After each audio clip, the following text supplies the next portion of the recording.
Rob D sighting.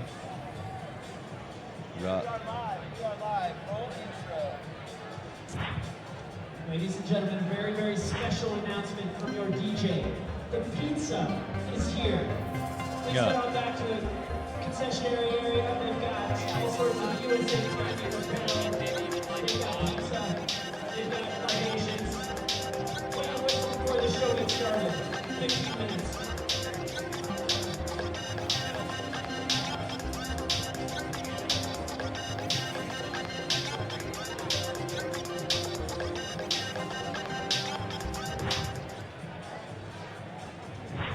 All right, good evening, folks. We are live here right now on Saturday evening, 7:30, February 22nd. This is the 15th American Bouldering Series National Championships. I'm Ben Clark, flanked on my right by Pete Ward, and on my left by Brian Reynolds, and we are here at the finals. 130 competitors showed up yesterday. We have whittled it down to 13. And I tell you what, we have got one exceptional night tonight where we are going to see two national champions crowned. Out of that 13, men and women are going to go head-to-head to see who's going to be that 2014 American Bouldering Series champion.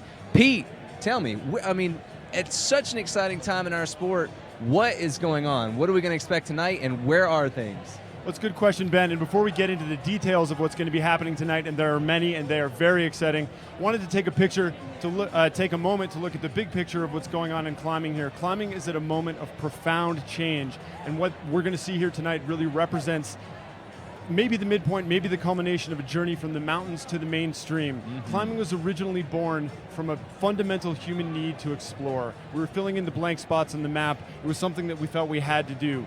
Eventually, climbing became an end to itself. It was something that people just wanted to do because it was fun, and technical gear got us to a place where we were able to go out onto these blank faces, climb these parallel-sided cracks, and all of these things that were not previously possible. Eventually, there were technical innovations, Yes, sticky rubber, active cams, nylon ropes, bolts, that allowed us to push the sport even further. And what we're seeing here now, particularly in the last 20 years, but the pace is picking up exponentially, I would say, is that climbing on that journey from the mountains to the mainstream, thanks to what we're going to see here tonight with artificial walls and climbing gyms, is accessible to anyone. If you're inspired by what you see tonight, and you should be because it will be inspiring, you can just run down to your local climbing gym, get psyched, buy a membership, and start training. We're going to see a lot of really young climbers tonight. We're going to learn a little bit about them in a moment. It's maybe the beginning of the journey for them, but climbing is in the middle of a very long, very profound journey, and I'm really excited by what this competition here represents tonight. So to learn more about some of those climbers, Brian, hook us up, man. Tell us what's going on. All right, guys, it's been an exciting weekend. Had almost 13 hours of competition so far just to get to this point. Yesterday morning, we started with the women's qualifiers. Over 50 women competing. A lot of big names chasing Alex Puccio, our 7-time national champion. Big question as it came in, can anybody catch her? Can anybody beat her? We had some ideas of who might catch up to her. Eula Verm from Germany was here. Angie Payne, longtime competition climber. Always a threat, Alex Johnson. And then the qualifying round for the women, there weren't a ton of surprises. Alex Johnson had a really poor performance, I'd say. Not up to her usual standards. She squeaked into semifinals. Didn't even realize it until this morning, actually. She comes out in semifinals, puts up a huge score right off the gate. She looked like a different climber. Yeah, absolutely. Different day. Didn't she? I think she just a little more relaxed. Puts up a good score, qualifies in 6th position for finals tonight. Another climber, Angie Payne, had not her best day in qualifiers yesterday either. But she comes in semifinals. She has the experience. She knows what it takes to make it to finals when she's here tonight. And the other real interesting thing is the young climbers we have. We have Megan Mascarenas, Margot Hayes, Grace McKeehan, all 16 years or younger. Barely old enough to even climb in this competition. Right. And here they are in finals, no less. I think we've been climbing longer than they've been alive, you and I. Fair enough. So it's going to be exciting to see how these 7 women battle it out here on these 4 finals problems. Alex Puccio is still the champ. To beat the champ, it's going to take a special effort. Yeah. And I'm just really excited to see how they're going to test themselves against these 4 problems that Ross has put together for them.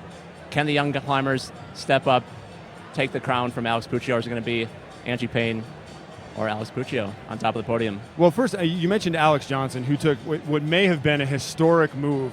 She qualified, into semifinals in the last place into semifinals, and now has moved up into finals, which we didn't see coming. No. Let's talk a little bit about Alex Johnson. Well, guys, Alex, longtime competition climber from Hudson, Wisconsin. She's been on the comp scene for, I think, over 10 years now, past winner of this event multiple times, World Cup champion, just all around incredible pedigree for competition climbing. And let's take a look at a little piece put together, find out more about Alex.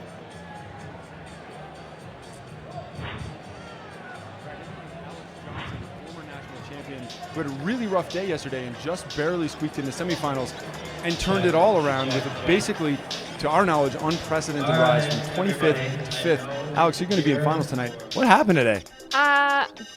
I think the problems just suited me. I don't know. Yesterday I had a really hard time. I didn't get very high on anything. And I heard a rumor going around this morning that you didn't know that you had qualified until this morning, so you went to bed last night thinking you were out. I was told that I did not qualify and was totally fine with it. And then got a call last night at like 8 o'clock, and they're like, actually, you are in semis. Can you show up tomorrow? And I was like, oh, game face. I gotta get the game face back on. Like, I've kind of checked out, but sure, check back in. Whatever happens from here is going to be awesome. That's Alex Johnson in finals this evening. My brother from another mother. Yeah, nice look there at Alex Johnson. Great interview, Pete Ward. Thank you, sir. Well, there's one. So we talked to a couple people up there today, and another one that was really interesting to me. Brian, tell us a little bit about Andy Lamb, because Andy Lamb, for some of you out there watching, may have come out of nowhere. He clearly belongs here today. Yeah, awesome skill set, Andy Lamb. Yeah. Andy Lamb is definitely one of the surprising, probably the most surprising finalists for the men. Maybe a little under the radar, 19 years old, accomplished youth competition climber. He's placed well at the Pan American Games, I believe. And just overall for the men, we came in, Daniel Wood, 7-time national champion, like Alex Puccio, kind of similar storyline for the men. Can anybody beat Daniel? He's won this event 7 times, like we said. And coming in, there's a lot more surprises, I think, on the men's side. Ian Dory didn't qualify for semifinals. He's a past finalist here. That was surprising. I think he finished second last year. And then coming into semifinals, Jan Hoyer, Jimmy Webb, kind of some of the crowd favorites, did not perform well, did not make it to finals. And other climbers like Brad Weaver, Ben Hoberg, Carly Traversi on the outside looking into finals. It's tough to make it to finals in the stacked men's field. Well, I did get a chance to talk to Andy Lamb today, so let's hear what he had to say about his work he has cut out for him tonight. I'm here with Andy Lamb, who blew our minds this morning, qualifying for finals, coming out of nowhere. Andy, what's going on, man? You climbed great today. Thanks. Yeah, this is the first year I've done this, so I just didn't really know what to expect coming in. But yeah, I'm really excited to be in finals. And today, rather than fall back, you stepped forward and climbed even better. Is that something you were just surprised yourself and kind of relaxed into it, or is it something you've been training extra hard for? I think it's kind of both. I mean, I've definitely been like training pretty hard for this. I've been trying to get, I get to the gym pretty often, even with school, so that's good. And then yeah, I guess my goal was kind of to make semis, or like I didn't know what to expect coming in. So yeah, like I think I was pretty relaxed. Just wanted to have fun during semis, so climb my best. All right, man. Good luck, Andy Lamb. Having fun, climbing his best. Yeah, Andy Lamb, really an impressive showing out here in a really tough, competitive field. Who'd have thought, you know? I mean, I think that's what makes this really nice is, like you've been saying, from a gym anywhere, people can come in here and just absolutely stomp. It's quite an expectation to have, but you know what? I think that's what's making the American Bouldering Series quite a competitive event. Well, Yeah. Who else do we have out there that's really exciting? I mean, you interviewed a lot of people. Brian, who else you psyched on? Climbing Narc, tell us about Grace McKeon. Guys, Grace McKeon is our youngest competitor at 15 years old. It's crazy. She's got to be really, I would think, nervous. Pete, you talked to her a little bit earlier. Let's find out more about how she's feeling. I'm here with Grace McKeon, our 7th place qualifier. This is the first time she's been eligible to compete at the Adult National Championships. And Grace, you're really making use of it. How'd you feel this morning? I felt really good, just trying to get through the problems, doing my best. It was fun. Yeah, you looked really, really strong out there. So now you're in the big show. You're competing with Alex Puccio, Julianne Verm. How exciting is this for you? It's so exciting. These are people that I've looked up to like all of my climbing career, so it's really exciting. Well, good luck. It's really good to have you here in finals. This is Grace McKeon, our 7th place qualifier. Yeah, Grace McKeon, yet another amazing competitor. Well, Pete, What else is going on? I mean, we've got a pretty interesting interview that kind of tells us a little bit about the sport itself in terms of the governing body, or the body that's putting this on. Want to elaborate a bit? Yeah, thanks, Ben. Well, it turns out that the ABS National Championships is not just a place where all the great athletes come to entertain us, but it's also a place where all the movers and shakers get together. And I had a chance to sit down with the CEO of USA Climbing, Mary Claire Brennan, to get some thoughts on what's coming up in the following year. Check it out. I'm here with Mary Claire Brennan, the CEO of USA Climbing, who's putting on this national championships here this evening. Mary Claire, thank you for joining us today. Thanks, Pete. I appreciate it. So I got a couple questions for you here. First of all, I want to know, what's a general update with USA Climbing? This event looks fantastic. Tell us what's going on in the big picture. You know, it is fantastic. This has been a great year. Our memberships are up. We have double-digit growth in membership. Our event registrations are up.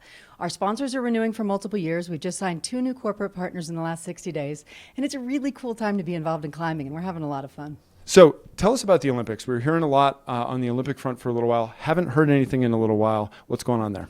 So I think we were all disappointed last fall when climbing didn't make the cut for the 2020 Games. But last December, the International Olympic Committee really gave us an unexpected break when they named climbing as a demonstration sport on the program of the 2014 Youth Olympic Games, which is going to be in Nanjing, China this summer. So the Youth Olympic Games are a really important property to the IOC, as are sports that appeal to a youth demographic, as climbing does. So it's a really good sign for our Olympic future. That's really exciting news. I'm really excited to hear it. Well, along those lines, I do hear one rumor, looking forward, that we may have a bit of a special guest coming up at the Vail World Cup this summer joining us there. Can you tell us about that? Yeah, the IFSC president, Marco Scaleras, has told us that he's going to come out to see Vail, and we're going to have a discussion about the sports Olympic future and the IFSC's continuing bid. So what we're really excited about is to actually show them what a fantastic event the Vail World Cup is as part of the GoPro Mountain Games. We're really excited about that. It's a fantastic event and a great venue that you guys do an amazing job of putting on. So Marco's really going to have a great weekend there.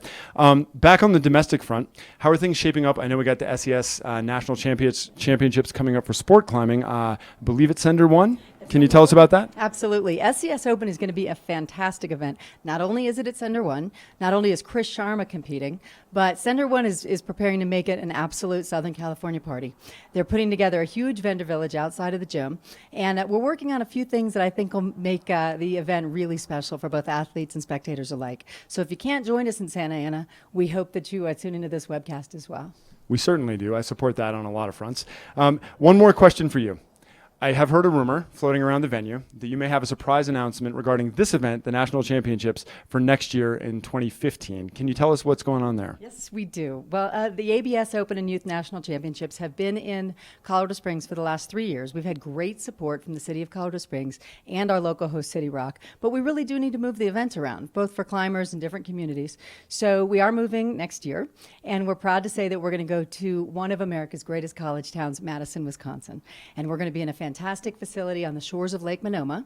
It's designed by Frank Lloyd White, and we really look forward to bringing the 2015 ABS Open and Youth National Championships to you from Madison next year. Madison, Wisconsin. You heard it here first. You're getting the 2015 ABS National Championships. With that, we'll send it back to the floor. We still got to figure out who's going to win this year. All right, and the 2014 National Championships here at the Meriden Bouldering Series is taking place at Colorado Springs at the City Auditorium. And you know what? There's more at stake here than just Daniel Woods and Alex Puccio's defending national titles. It's a $10,000 cash purse. And I don't know about you, but I think there's some people that are going to want to walk away today with a little bit of cash in their pocket on top of some pretty big accomplishments sending these routes. Tell me a little bit, Pete, about the breakdown on that. I mean, you got scoring format, a lot going on there. We got a lot going on here. A $10,000 cash purse will buy you a lot of gas for your road trip. So these guys are going to do well. They're going to break it down. You get two grand for first place, $1.5 for second, $750 for third, $500 for fourth place, and $250 for fifth place. That's how it breaks down per gender, equal money per gender.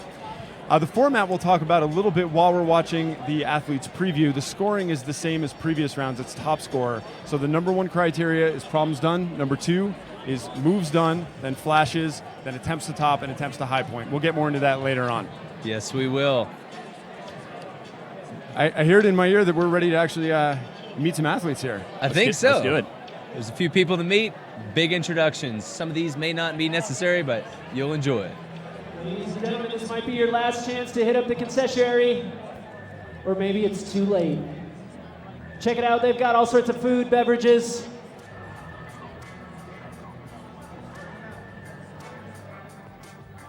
All right, folks, it's my pleasure to announce your finalists, ABS 15. First, starting with the women, Grace McKeehan out of Texas. Give it up for Grace, our youngest finalist.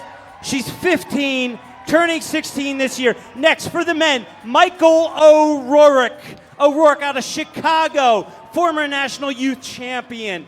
Next, Alex Johnson, AJ from Wisconsin, living in a trailer, vintage nonetheless, in Bishop. AJ in the house. Next, Paul Robinson, former national champion, P-Rob, living in Boulder, out of New Jersey. Next, Julian Worm. She's from Germany, won the World Cup in Innsbruck. Give it up. Next, Andy Lamb, 19, from Boston, attending Stanford, living in California. Our oldest competitor, yet the most wisest, Angie Payne. Angie representing Angie Payne, made it through. Our second oldest competitor, soon to be Dr. Vasya Varitnikov. Yes, formerly of New Hampshire, currently in school in Delaware, Vasya. Next, Margot Hayes, a young and up-and-comer. Margot from Boulder, Colorado. Next, the mini compressor, John Cardwell. Card deck nonetheless, representing out of New Mexico, living in Boulder, Colorado. Next, Megan Mascarenas. Megan from Colorado Springs. Give it up for Megan, one of your own.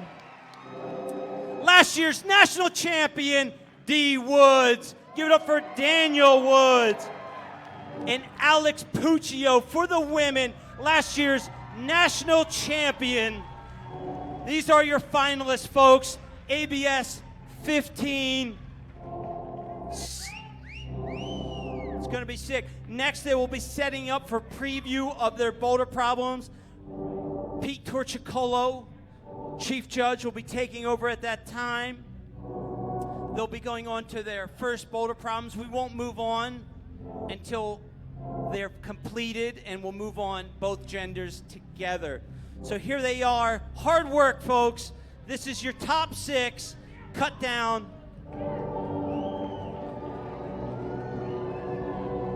Okay. So what you're looking at from home, you just saw a bunch of athletes run to one side of the wall, and they're all going to get to preview their route. They'll have 2 minutes to preview, I believe, and this is going to be their only look at the route before they start climbing it. Now I'm joined to my right, slightly off your screen, by our head route setter, Jeremy Harden. And Jeremy, talk us through a little bit what these athletes are looking at right now. What folks are looking at home is them kind of touching the holds they can reach. Talk us through a little bit about the athlete experience here as they see these routes for the first time. Right now, they're trying to get as much information from the route as possible. They're going to be getting, what does the start hold feel like? What am I going to do? What is my sequence going to be? Where is that finish hold? Any information that they can get that they can take back to that seat and just study. They'll be thinking about it in their head the entire time they're planning to get to the top of the wall.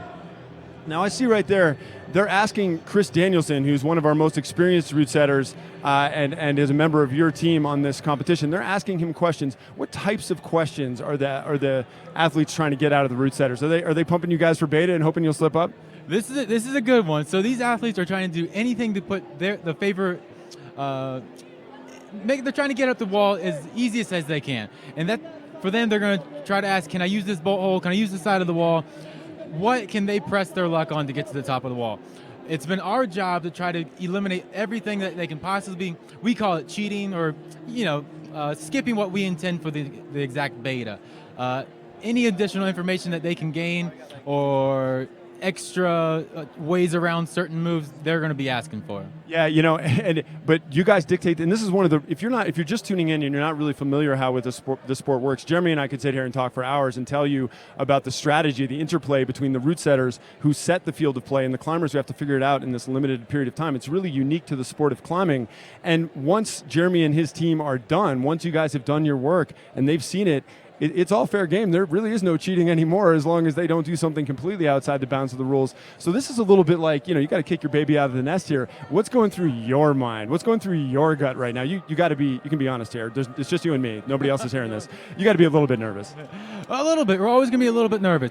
We do our best to put these problems up on the wall that's going to kind of diversify the field. We're trying to find out who's the best climber. Not necessarily who's the strongest, who's the quickest, anything like that, but who can do the most of these problems, who can do the most of the problems. Yeah, you're testing a bunch of different styles here. We just moved, you're seeing at home, we just moved from a slab into an overhang. If you've been watching the previous rounds, we're actually about to get to an even steeper overhang. So talk about that test, Jeremy. I mean, you have this task here of taking these elite climbers, setting problems that are exactly the right difficulty to be done or almost done, but not so difficult that they can't be done, but also hard enough that they'll create separation. And you have to do it across all these different styles. I mean, for you as a climber, that must be really demanding. You guys got to be really fit. Talk a bit about that challenge, the stylistic separation, and then the physical demands on you and your team during comp week. Good questions. So this year what we're trying to do, our wall, it kind of demands itself. There's a lot of slab, there's a lot of very vertical wall, and there's only a little bit of overhang. What we normally do is start them out on the slab, then we go to the other slab, and then we start meeting in the middle. This year we're trying to go slab, a little bit more roof climbing, back to slab, and then we're going to finish up in the steep. This is again just to test every bit of climbing that they have. We're not looking just for, like I said, like the strongest or the fastest or anything like that. We're trying to test all their abilities. You're looking for the best climber. Jeremy, I want you to hang out for a minute if you don't mind. If you're at home and you are not already in the chat room with Mr. Brian Runnels, the climbing narc, you should be. You can also follow along on Twitter. I'm going to keep Jeremy here in the seat for a minute. So if you got any specific route setting questions out there, please do hit Brian Runnels up in the chat room or hit us up on Twitter using the hashtag ABS15, and we can ask Jeremy any questions you got. And there's a lot to learn about route setting in this craft. I will ask you one more question, Jeremy. How long, I mean, here you are, head route setter, national championships. It's really the pinnacle of your profession in our country. What have you personally had to go through to get your skills to the level where you could command this team and command this field of play for this level of athletes, get your skills to where you could do this job? A lot of hard work. I mean, I set full time for Sport Rock Climbing Centers. I think it's where I learned a lot. I learned setting for different people. You're not just setting for yourself. You have to learn to set for the entire field. You have to know the field. Yeah, I don't even know how you know this field. It's turning over so quickly. We've got three young women on the women's side, two of whom just aged into even being here. I mean, you can do all the homework you want, and if some 16-year-old kid just shows up and flashes V9, what do you do about that? That's a tough one. We never know who's going to come out, and the more important thing, we don't know who's actually going to show up for these comps. I mean, anything can happen to these girls and guys. They could be doing really strong in semis. Maybe they're tired now. We have no idea how they're going to be climbing these problems. We give it our best guess, and really it comes down to the athletes to perform how we think they should. All right, so talk me through. I'm going to ask you for a little specific beta that'll just be between you, me, and the people listening at home. So we're looking at the men there, previewing a couple features at the bottom of a wall, 2 orange holds, and then a long space of nothing. What's the story there, bro? All right, this is going to be a good one. It's going to test the climbers on a little bit of funk. We're not just looking for who can pull on the holds the hardest. This one is who can find the sequence and who can get to the right side of the wall the easiest. For this one, they're going to be starting out on the volume you see. I think that's Andy Lamb. It's just out of if you're watching at home, it's just out of your screen. To the left, you see, now you're looking at the women previewing, but it's that volume there on the bottom right of your screen at home. Exactly, that volume, they're going to be trying to stand up to that, use those 2 orange holds, and then they got to go all the way to the second blue volume. It's a distance of about 5 feet, and you're really off balance, and it's going to be a big old drop. We call it a big old bomb drop. You're going to be kind of jumping, and for us route setters, we had to hit the side of the arete to gain control. Yeah, I saw Max Zolotukin forerunning that this morning, and it looked like he was having some trouble with that bomb drop, as you call it. I do have one question here from a gentleman you may have heard of. His name is Mike Helt, and he wants to put you on the spot. He wants to know which is the best problem, and he wants to know who said it. I'll let you off the hook a little bit already. If you're listening at home, this is a team effort. All of the setters work on all of the problems together. But do you have one that has a little special place in your heart personally? I'll modify the question for you. Okay. Let me go back to semis real quick. I do want to highlight Mark Mercer. No one knows this kid. He's the silent destroyer out of Florida. In semis, he had the best problem. It was men's number 2. For my finals, my personal favorite is going to be either guys 4 or women's 4. These are our show problems. These are the ones we got to get the crowd hyped up for. Men's number 4, they're previewing right now. You see the top 2 highest crimps. They're going to be going from those 2 to the next, we call them fat lips. They're made by Technic. It's going to be a dynamic movement where you have to grab 2 holds simultaneously. There's no way these athletes, we think, are going to be able to stick just one. For the ladies, they're on the so ill problem. They're starting out with a big old dynamic movement, climbing through the roof, big powerful movements, and we're finishing on some of those big gigantic baby heads. This is all about the show, so we're really excited about these 2. Well, those are really 2 awesome looking problems. So we're going to see what these athletes can do with them, and we'll be back after commercial. Ben, Brian, joining me here at the ABS National Championships, Colorado Springs, Colorado.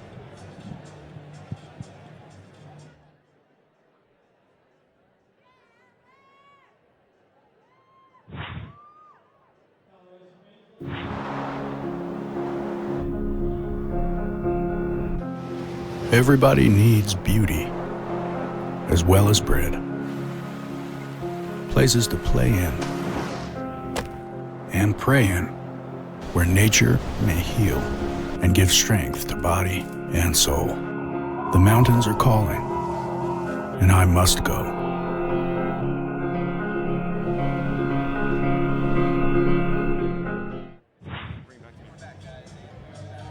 All right, welcome back to the 15th American Bouldering Series National Championships here in Colorado Springs at the City Auditorium. We've got a packed house tonight. We are live, and this is the finals, folks. We're going to crown a national champion tonight. And before we do all that, you know what? This is a pretty awesome event that's coming to you live and free of charge thanks to the North Face, Climbing Magazine, Kyle Ash, also Scratch Labs, and of course, Evolve. Pretty sweet. I mean, talk about advancements in climbing. You've got a lot of indoor going on, but now we actually have the internet where you can see this stuff like anywhere in the world. We had people up late last night in Europe hoping to see if the men would ever finish that 3rd problem.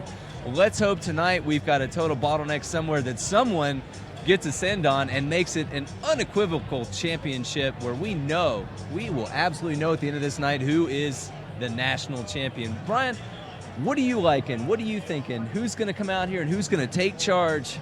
How do you think it's going to turn out, buddy? I'm really looking to see the first problem set the tone for the night. It's on the slab, can kind of throw the climbers off for their first problem. So that's what I'm looking for. How the first problem goes, who looks nervous, who looks comfortable.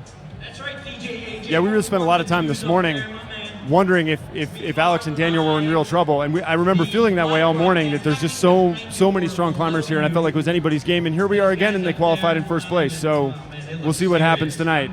They could be our 8-time national champions, which I can't even believe I'm saying that sentence. Yeah, we're about to find out. It's kind of a tough, I mean, it's amazing to see that someone could be that dominant for almost a decade. Here we see Alex Puccio and the rest of the competitors. We do have. That's Megan Mascarenas there you're looking at, next to Alex Puccio. And that is this, if you weren't listening to us in semifinals this morning, that is the teacher and the pupil there. It is. So Alex Puccio has her own student nipping at her heels, perhaps regretting, perhaps proud that she's shown her everything she has. Megan's really a prodigious talent. It's been very impressive to see her doing as well as she has, doing as well as she's done. And also Margot Hayes. So many of these young kids just so impressive. Yes. We were talking about Grace McKeon from Frisco, Texas before. We could go on and on and on, and that's part of the beauty for me. These kids are coming out of nowhere, as far as I'm concerned, but here they are, and they all have a chance to be our national champion. I have to say, I mean, as a big fan of the mountains and all of the exposure and risk you can take there, I was most impressed by Megan Mascarenas' composure throughout this entire competition. I think someone at that age has just absolutely been really measured, really calculated, efficient, and climbing super strong. I think she is going to be a real star in this sport. And here we are, our first competitors. Ladies and gentlemen, so it begins. Yeah, it does. Woo! Give it up, Colorado Springs. Final. Grace McKeon and Michael O'Rourke. Guys, Grace is just 15, like we said, from Frisco, Texas. She made the national team in speed climbing her first year of climbing. Finished 14th at a recent Youth World Championship in sport climbing. Another all-around talent. Youth national champion. Working, training in HPC. See Michael there. Michael's 19 from Chicago, Illinois. Climb V14. Definitely one of the strongest climbers in the country, under 20 years old.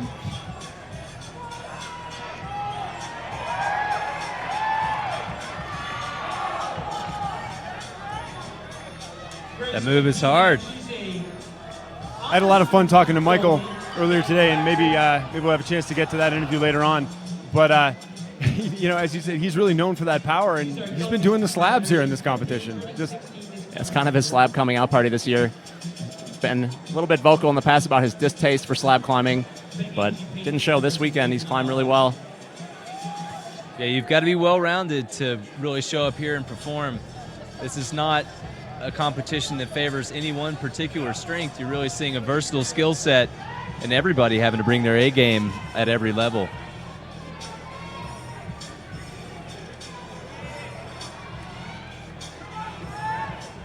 This is the 15th installment of the ABS National Championship, ladies and gentlemen. Thanks so much for being here tonight.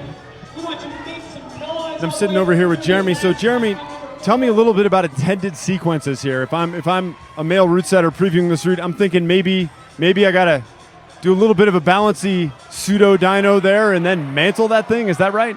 What we did while forerunning, what we really tried to do is make them go dynamically to the far left side of that hole that Michael just fell on with their right hand. While hitting that, we kind of slapped the slab with our left hand, and it gave us enough tension to stay on the wall. With the ladies here, she's had to rock over on that foot and stay balanced, getting over her on her left and right hands. So that's a sideways dyno with a slab hand slap. Did I hear you correctly?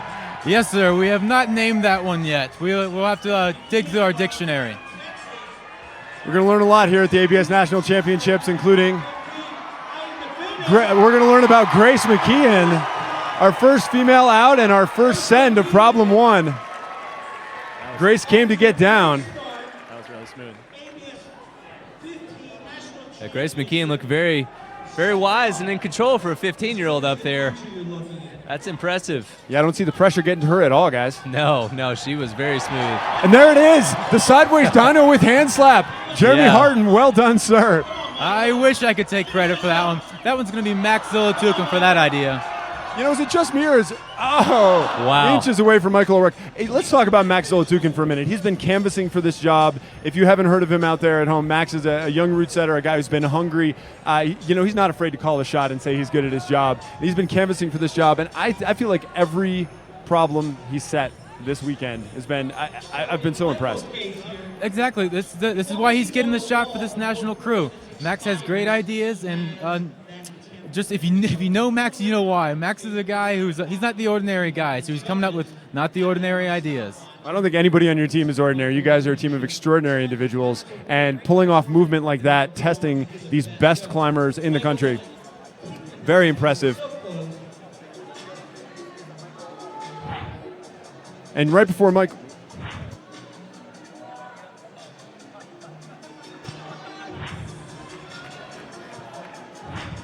We had a little operator error there. We'll be back with our interview with Michael in a moment. Back on his second chance on the slab hand slap dyno problem. Wow.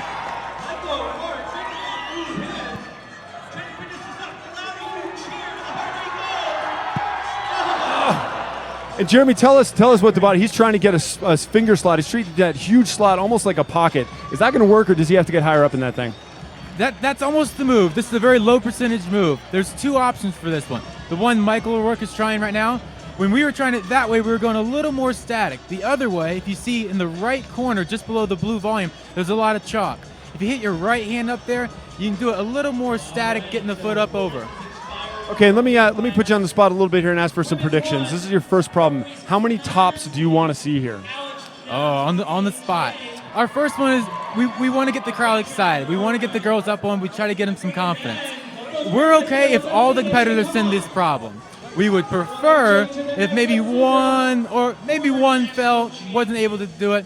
As long as all competitors don't flash these problems, it's a good first problem for us. Right, that's all you need for separation. And that brings me back, Brian and Ben, we wanted to talk a little bit about the format and the score here. This is the World Cup format, where it's a little bit different if you've been watching qualifiers and semifinals. They have the same amount of time on each problem, but the time is not kept publicly. It's kept between the climber and the judge so they can communicate directly. And there's only 2 climbers on the wall at any given time. The entire field cycles through that problem, and then it cycles Paul Robinson. Really brilliant route reading by Paul here. Technique for days from Paul Robinson, ladies and gentlemen. Nice flash Nailed of men's it. one for Paul. Very nice. Very smooth, very controlled, and in charge. Paul Robinson sends that first problem with the top. Flashed it. Just to finish what I was saying about format, the climbers will all cycle through these problems, and then they will all move on to the next problem. So once we're done with problem 1, we are done with problem 1, on to the next. Alex Johnson here and Paul Robinson are both past national champions. Paul in 2008. Alex in 2009 was the last one to beat Alex Puccio. Nice. Finishes women's 1. Alex Johnson showing that champion spirit. Her weekend just keeps getting better. Yeah, she's really turned it on. That first, yesterday in the qualifiers, she was showing up barely, and now, she's cruising through the day. Andy Lamb, a man to watch, up-and-comer. Yeah, we don't have a rooting interest here in the booth, but how on earth can you not root for this young man? Yeah, out of nowhere with a ton of skills. And Julie Verm, coming from Europe, a foreign national who won't have the chance to be our national champion, but if she can work it through this comp, she could walk home with the cash prize. Yeah, guys, Eula's from Dortmund, Germany. Recently won the Waco Rock Rodeo last weekend. Her first trip down to Waco and wins the comp down there. That was really impressive. Just 1 week ago. We had some tweets from viewers in Stuttgart, Germany, who said they were setting their clocks for 3:30 a.m. local time so that they could watch the ABS 15 National Championships. We do appreciate the commitment.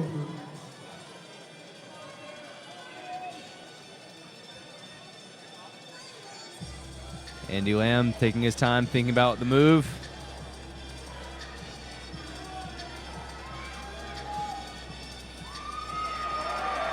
Wow, Julie Verm with no hands.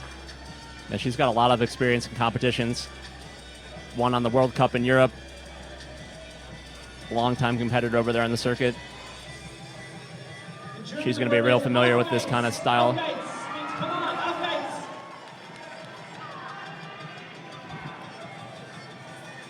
After flashing all 5 qualifier problems, she had a little bit of uneven performance in semifinals, but still well enough to make it here to finals tonight. Flashing the first problem. I don't know if we're going to see this with all our competitors tonight, but certainly from the first 2 women, it does look like they've gotten the nerves out of the system. Everybody I've seen, actually the first 3, everybody, all the women that we've seen so far just look very calm, comfortable, and happy to be here, which to me represents we're going to see some peak performance this evening. Yeah, people are definitely composed for this one. Yeah, we spent so much time talking with the different athletes about the mental game, right, and staying focused. And almost everyone I spoke to today was saying that was it. It wasn't about everyone I asked, hey, how are you going to beat Daniel Woods? Can you do that? It all came down to so many people here have the tools. The question is, can they get over that hump of Daniel and Alex? They are the 7-time national champions, and everybody knows that. So can you relax and perform as you know that Daniel and Alex will?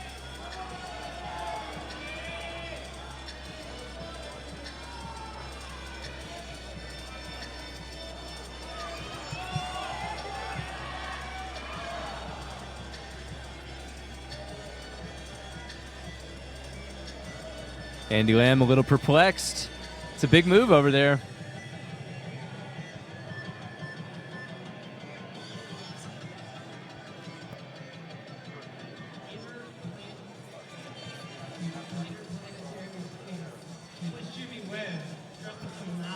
I can't even say it, but it's in Little Rock City. Max is looking at me. Andy Lamb back on the wall. See if he can figure out this sideways move.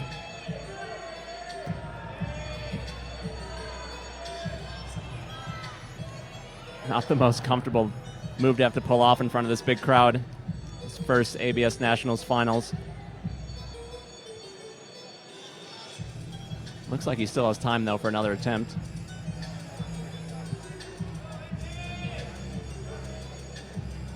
Really does seem composed out there, though, for a first-time finalist and such a young man. He even really thought through the matching colors here on this first problem. Green shirt, green holds. Full credit, full marks. That's Andy Lamb, folks. Give it up for Andy here. Trying to figure this Nice. out. 19-year-old Andy Lamb finally sticks it. No hand slap, but you got it done. Wonder if that chalk on the wall there's a little bit of a hint for the climbers where Andy's right hand is. Yeah, once Andy gets done here, we'll have to check in with Jeremy and see if that chalk was something that they foresaw. I think you're probably onto something there, Brian. Oh, yeah! Look at that, Andy Lamb. And he's got this crowd pumped up. Getting resourceful with that left hand on the volume there. This is going to be a great comp, people. If you are just now tuning in, we want to thank once again our sponsors, The North Face, Cliff Bar, Evolve, Climbing Magazine, Kyle Ash, and Scratch Labs for bringing this live broadcast to you free of charge. We're happy you're tuning in, whether you're domestically here in the United States or you're tuning in middle of the night in Germany, Sweden, London, wherever you are in for a treat. This is going to be an amazing competition, and these athletes already are showing quite a performance. Yeah, and you're looking at Angie Payne and Vasa Vorotnikov, two of the most experienced competitors we have, and they will sniff out any weakness in your route setting team, Jeremy Harden. Brian Runnels was looking at this chalk mark up and right from Vasa. Is that from forerunning? You see where Vasa's putting his hand right now. Is he on to you guys? Oh yeah, that's one of our. That was one of the betas for that problem. Either going straight up. You see right now he's using that volume. We tried as best we could to get those volumes super, super tight so they couldn't crimp behind them. But these guys got some strong fingers. Yeah, Vasya gets it top, flashes it. Well done. Angie Payne also on the flash. Very efficient effort by both experienced competitors there. We'll talk more about them as the night goes along. Very interesting story for both of them. Two oldest competitors. So we transition to one of our youngest competitors, Margot Hayes from Boulder, Colorado. 16 years old, Margot Hayes. Just turned 16. Really exciting climber to watch. And John Cardwell there on her right. John's 24 years old from New Mexico. The strongest boulders in the U.S. Took 5th in this event a couple years ago. That's John Cardwell, men's #1. Come on, Cardwell. From the nickname the Mini Compressor when he was in Vail, forerunning for the World Cup. The Mini Compressor, this guy can squeeze. For women, Margot Hayes.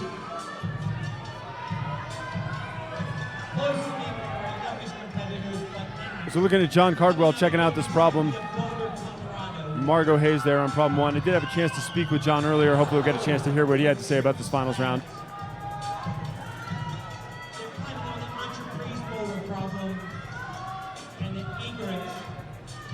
As John casts off.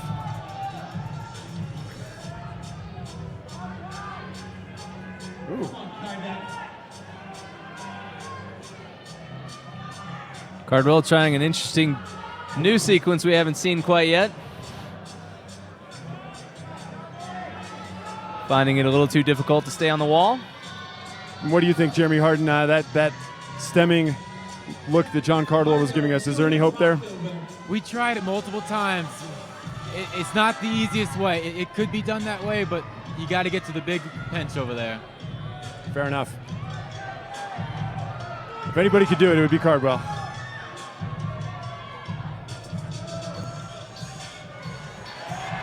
Margot Hayes advancing up the wall.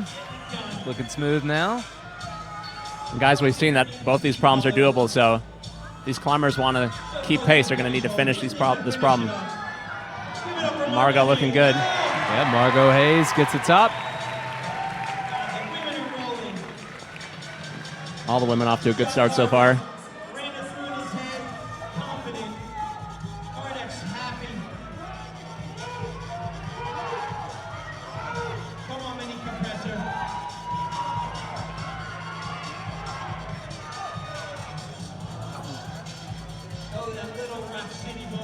All right, as John looks over this problem, I'm here with our second place qualifier, John Cardwell. John, you really look like you're putting it together out there. You looked super comfortable today. How did it feel? It felt pretty good. It went off with a really good start, and then I started getting a little confused on some boulders. They're more tricky today, rather than just powerful. So it took some time to get my flow going, but once it started to go, that's you start to feel really comfortable and relaxed with the boulders, and it went well to the end. Perhaps the biggest crux, though, is dealing with Daniel Woods. 7-time national champion. Yeah. This dude is not going to beat himself. Yeah. What do you got to do to win tonight? Well, I just need to not really worry about how other people are climbing, because I know everyone's super strong, and I just need to stay focused on myself out there in the boulders and just staying composed and figuring out those sequences as quickly as I can. Stay focused, stay yourself. John Cardwell in finals tonight.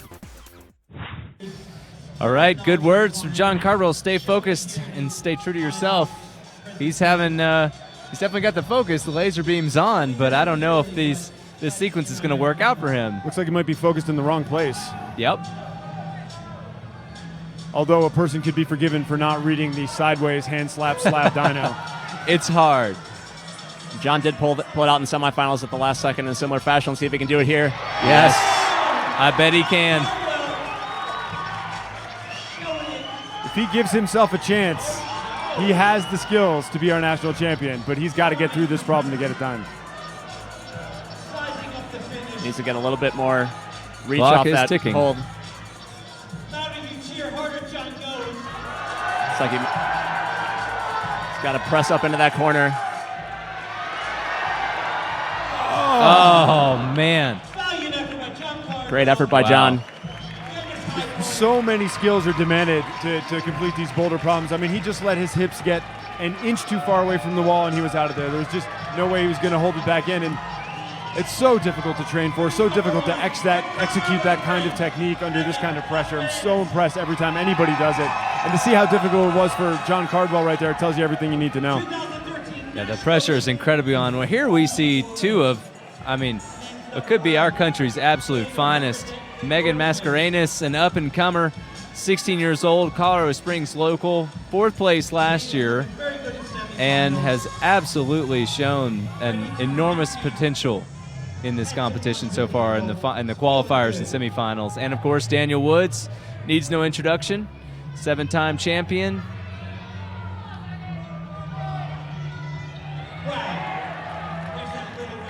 There it is. Full marks to Jeremy Harden and the route setting crew. The sideways hand slap dyno. Say that 5 times fast. Daniel looking good. No problem for him. Cruised it. I had a really good chat with Daniel earlier, too. We were talking earlier today about Daniel's known for being just by far and away the strongest guy, and he didn't seem to have that in him today. He didn't seem like the strongest climber, so he fell back on technique that maybe we didn't know he had. And he talked about how he's been climbing outside so much. He really does feel like he's turned over a new leaf there. So these slab problems don't seem to be posing much difficulty for him right now. Yeah, he's really rounded out his tool set. Not just a power climber anymore. Shown that this weekend.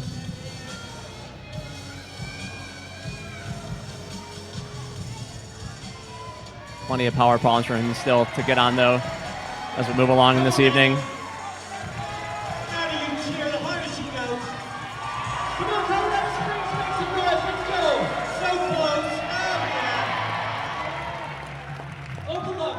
Megan staying composed.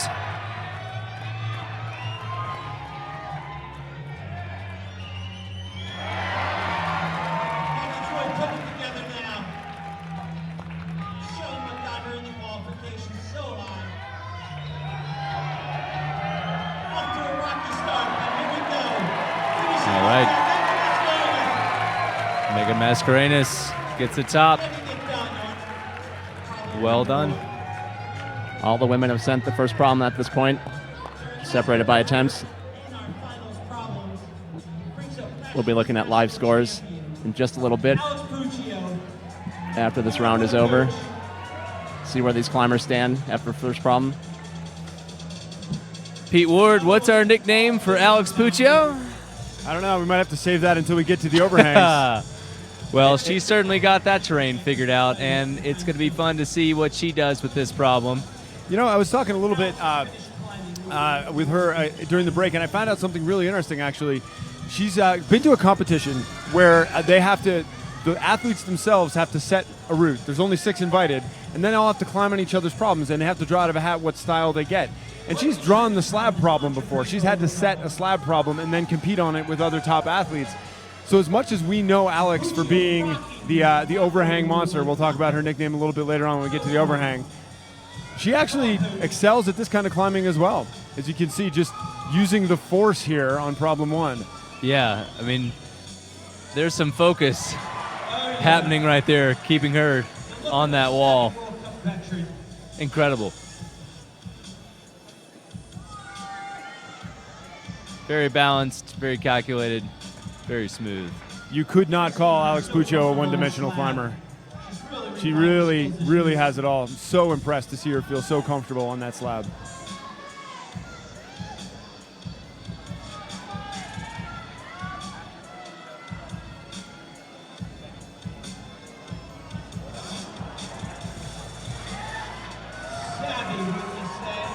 Peeking up around that volume, seeing what else is up there.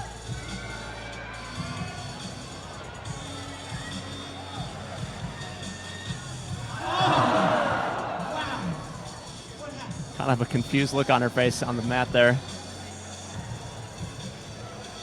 She's really going to have to find a way to rein it in, focus that emotion, and turn it into a positive. It's early, and this could be crushing if she doesn't do this problem. She's got to regroup. Last year in finals, Alex struggled on the first problem. Wasn't quite the same scenario where all the women had done it, but she didn't look at the top of her game on the first problem, and she still got into the flow on the final 3 problems and came out on top. The heat is on. That's a good point. The champions are born out of these moments, though.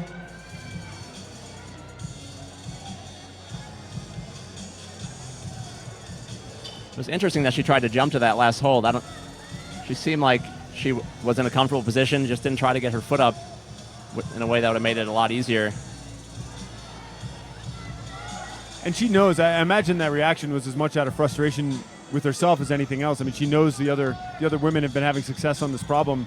I'm sure she got stuck up there and just frustrated as much as anything. Yeah, it's worth keeping in mind these competitors don't know specifically how the other climbers did, but they can tell if they get back to the chair right after they went out to climb. They probably sent the problem pretty quickly. She knows that she has to keep pace.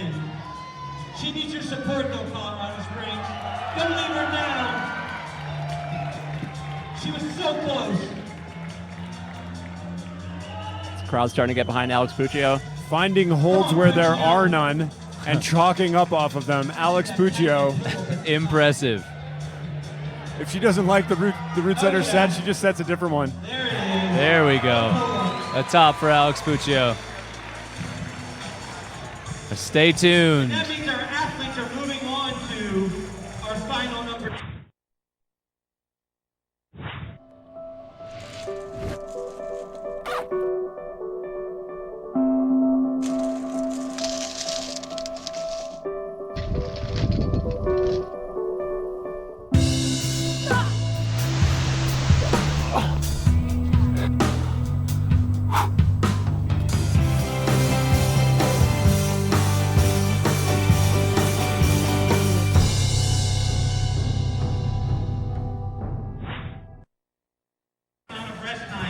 All right, we are back at the 15th American Bouldering Series National Championships right here in Colorado Springs, Colorado at the City Auditorium, a packed house, and we are on to the second problem for the men and the women. Grace McKeon and Michael O'Rourke are leading it off and looking for some tops here. It's only going to get harder, people. We are moving along quickly tonight. Right on to problem 2. Right in Michael O'Rourke territory there. Pockets on a steep roof. Well, a good time to thank our sponsors. Once again, the North Face, Cliff Bar, Evolve Climbing Magazine, Kyle Ash, and Scratch Labs bringing this live stream to you free of charge. And you are witnessing Grace McKeon and Michael O'Rourke giving it their finest here in the finals. We're going to crown 2 national champions tonight in just a few hours. Wow. Look at O'Rourke hanging on. This kid could be in the running, I believe. This young, wow. He is so strong. He is a strong individual. And so is Grace McKeon. High. Wow. High on problem 2. Big energy and big moves in this room tonight. Yeah, as we see Michael resting here, I had a chance to talk with him earlier today. Let's get his thoughts on the finals here at the ABS National Championships. I'm here with Michael O'Rourke. Michael just squeaked into finals after a super impressive performance in semifinals. Michael, how'd you feel out there this morning? I felt pretty good. You know, I wasn't really sure how everyone else was doing, but after I got 1 and 2, I was pretty psyched to do number 3. Looked my style, but I could only stick the dyno once, but it was fun. You're so strong. You're as strong as anybody out there. But this wall tests all facets. You got to be good at slab climbing too. You know that going into finals. What are you going to do to prepare? Yeah, definitely slab is part of it. You know, you just got to read the route right and have the right sequence, know what you got to do, and then do it. Wow, and coming back now to Michael O'Rourke as he just takes another fall. He is getting higher and higher and almost pushing over the lip of the men's second problem. Impressive, this guy. He's pretty strong, huh, Pete Ward? Running out of superlatives. It takes a lot to compare somebody to Daniel Woods, but he is Daniel Woods strong, you know, and we're talking about Daniel Woods expanding his game and expanding his tool set. And, you know, if Michael does that, he clearly just power for days out of this kid. I mean, his fingerprints are going to be left on that hole, on those holds, and it's going to make it easier for the next competitor because he's crushing divots into them. There's many veterans here. They're ready. They're chomping at the bit for final 2. Yeah, it's nice to see Michael developing his game. Known him for a long time, growing up in the Midwest. He's really taking it to another level. Oh, giving it everything. What do we... Oh. Wow, trying to match on that. Unbelievable. Trying to ask Jeremy Harden over here, as we see him trying to campus match that, does that go? Is there beta? Are you just supposed to crush actual divots into that hold? What's the beta there? You got to squeeze water out of it. 2 different options there. One is to do what he just tried, stopping your momentum with both hands and then campusing up to the pocket. The other one's going all the way through. Let me interrupt you for a sec. We'll talk about Grace here. Talk me through what she's going through right now. Oh, she just completed the triple bump. Now she's going for the final hole. She's got to get both hands up there. And she does. Wow, Grace McKeon with a top on the women's second problem. 2 tops for her. Super impressive, their climbing. Kind of slept on her all weekend. Didn't really realize that she was the contender that she is. She's shown she has what it takes so far. Oh! Wow. Oh my goodness. Michael O'Rourke has got next level strength. You There's don't need no no doubt. stinking technique. What's he going to do here? Can he swing through there? Oh! Wow. Gives it a loving pat on the drive-by. Jeremy Harden, was any of that foreseen? The crossover to the pocket was a little a little harder than how we did it. The complete drive-by to the finish hold, not what we wanted. We went feet first to that guy, much easier. Jeremy Harden uses the words slightly harder. I'm going to use the word slightly supernatural. Gentlemen, I don't know what you have to say. Supernatural, I think, is exactly the superlative you're looking for, Pete Ward. Well done.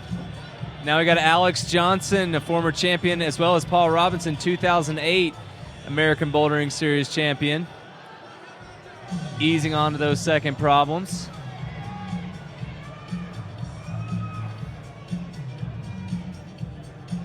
See if Alex can continue her mini comeback here this weekend. She's just been warming up since yesterday, it seems like. making the most of her second chance. You know, I can't believe we didn't think of this before, but Alex Johnson's clearly engaging in rope-a-dope here. Got us to stop thinking that she was going to be a threat, and here she is. Yep. The last woman to beat Alex Puccio in the national championships. Now using a little Muhammad Ali strategy to get it done again. Wow. She is looking She's good. got some strength.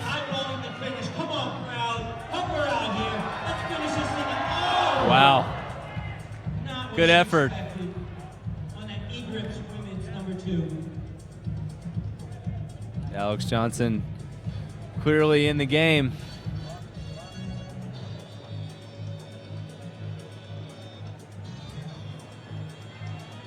Remember to follow along on Twitter using the hashtag ABS15. Andy Lamb getting some support from his sister Katie. Katie being a great sister out there supporting her brother. Good for you. Live scores. Quick look at the scores here. Grace McKeon out in front thus far, but women's field definitely tight at this point. For the men, 4 finishes of the first problem by Paul Vassia, Daniel, and Andy Lamb. So much yet to be decided. And because tops are so valued in this system, let's say that Michael O'Rourke kept the high point on that problem. It's a tremendous effort. It could be the case. But still, because even if he gets much further on problem number 2 than the rest of the field, because he didn't do the slab on number 1, that's a great disadvantage for him. Yeah, that's really going to hurt him overall. Never know, though. It's like real climbing. Tops matter. You got to get to the top. You didn't do the route till you got to the top. Yep. Tops do matter. You still get scored, whether you reach the top or not, but tops do matter here if you're going to try and win the championship. That's why that near miss on men's 2 was so important for him. If he could have set the high bar there, topped out that problem, that would have really gotten him back into the game.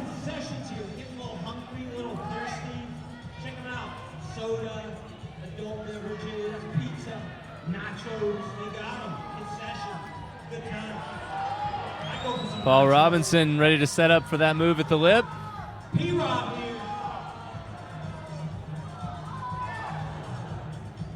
That's a V15, multiple-time V15 boulderer out there. That tells you something about what Michael O'Rourke was doing to see Paul Robinson have that much trouble with that set of moves. I know Paul's been outdoor climbing a lot lately. This maybe isn't the typical problem you would find outside. Michael's always in the gym, just getting stronger and stronger every day. Yeah. Trailer life. Bishop, living the dream. AJ, is mom here tonight? No? She didn't make a trip from Wisconsin? Damn. Weird. The whole family tripped out. What is she watching via LCL? Alex Johnson certainly not feeling any pressure. Chalking back up and ready to reapproach that women's second problem. Alex has competed internationally at the highest level. There's no doubt that we're talking about staying mentally focused in the game. Alex Johnson's not letting the pressure get to her. If anything, as we can see, round by round, she's raising her game. She needed that pressure. Yeah.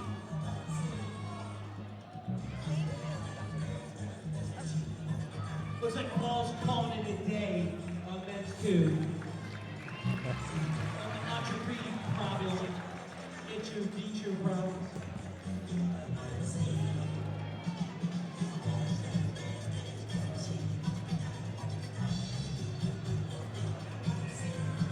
Weird. That means on deck, Andy Lamb. Andy Lamb Delicious. Come on. In German, it's Auf geht's. and Yuli Verm. That, AJ. Or just let's do it. Moving and warm. She's got a big cheering crew in the front row, Julian does. And they're having a good time. Brian, I don't know how you feel. This is our 3rd year here in this venue, and I got to say, I think this is the biggest, livest crowd we've had. The energy in this venue is fantastic, and it really seems like it's affecting the performances of these athletes here. They look loose. They look like they're having fun. I see them giving it their all. I don't see anybody looking like they're not having fun and climbing strong. Yeah, this is really one of my favorite venues to come to every year. It's a great atmosphere here, great setup for spectators. Really pack in this place, and climbers definitely feed off the energy. This is my first time at the American Bouldering Series National Championships, and I gotta say, I'm pretty impressed. It's a blast. People are definitely having fun. Well, whoa, Yuli Verm. Yeah, we've seen on that problem that when Grace was able to finish it, she used that hole right below the finish to give her a little bit more control going to that finish hole that doesn't look very positive or easy to grab onto. Yeah, Jeremy referred to that. Jeremy Harden, the head root setter, referred to that as the triple bump. So that means the root setters were intending that that's 3 right-hand moves in a row there. From their view, that's going to be mandatory to get it done. And even Eula Verm trying to shortcut it might be a little bit difficult. I think it's just tempting as a climber to just want to go to that finish hole when you're right there, you're staring at it. Yep. Not quite good enough. It's easy to get greedy. Nice job by the route setters to kind of force the climbers. Be patient. To be patient, exactly. Eula certainly has the skills to figure that out, though. Can't seem to stop smiling all weekend. No, she's having a blast. Fantastic attitude for sure.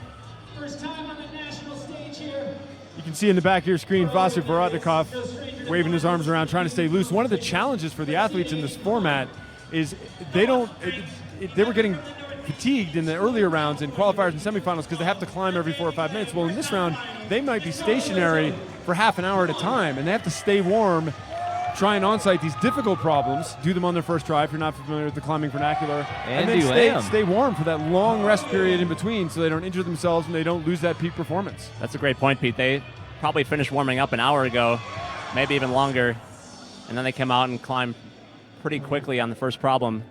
So that's definitely part of the skill set that these climbers need to be able to just turn it on when it's their turn to climb. Well, Andy Lamb really making decent work of that second men's problem, hold by hold, inching up the wall and figuring it out. 19 years old, coming to us from Lexington, Mass.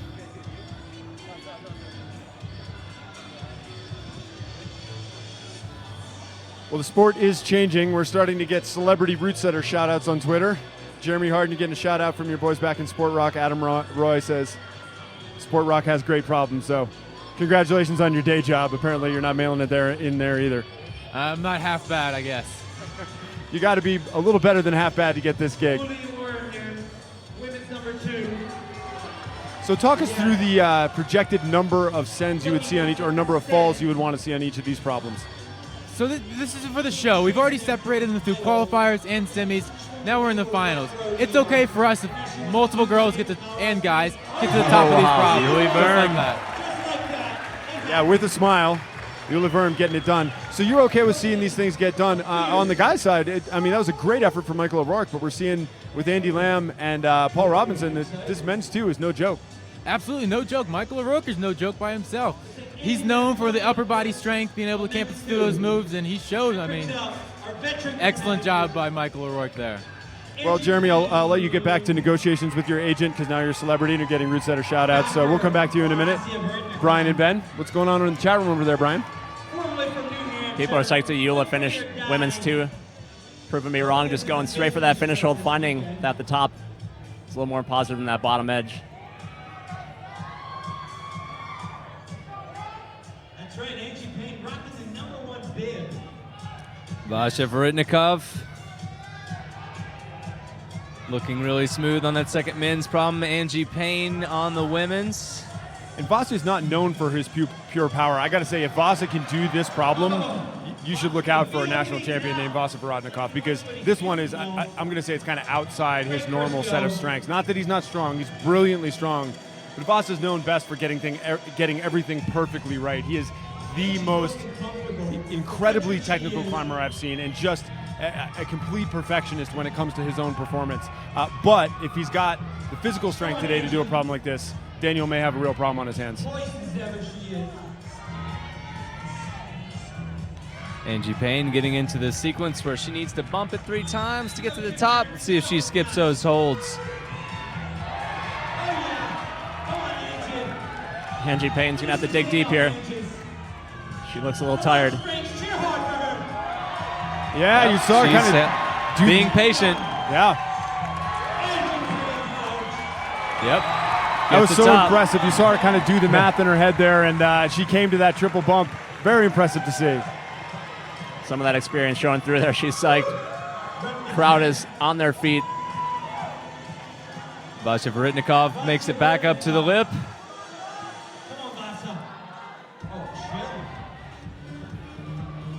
Wow. Oh, Vasa Vorotnikov. Smooth.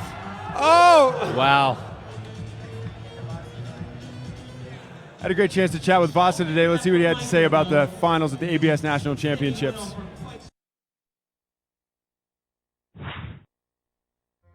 I'm here with Vasa Vorotnikov. Vasa qualified in 19th place, and now he is a finalist. Totally unforeseen rise. So what changed for you, man? You didn't look that comfortable yesterday. Today you looked much more like yourself. You did problem 3, which turned out to be, I think only one other athlete did it. What was different today? I just didn't want to embarrass myself by not performing as well as I wanted to yesterday. So just kind of was trying to come back. Well, it's Vasa Vorotnikov, a surprise qualifier for finals. Vasa, good luck tonight. Thanks, man.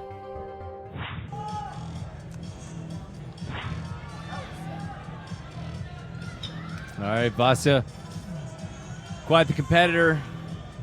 Staying focused. Ramping up for another try to get through that crux at the lip. Can he hold it? Can he match on that? He looks like he is really... Oh, give it up! Wow. Mugging for the crowd as he spins around 180 degrees and comes back. He is having pumped. a good time. Vasa has amazed even himself, ladies and gentlemen. Yes, he has.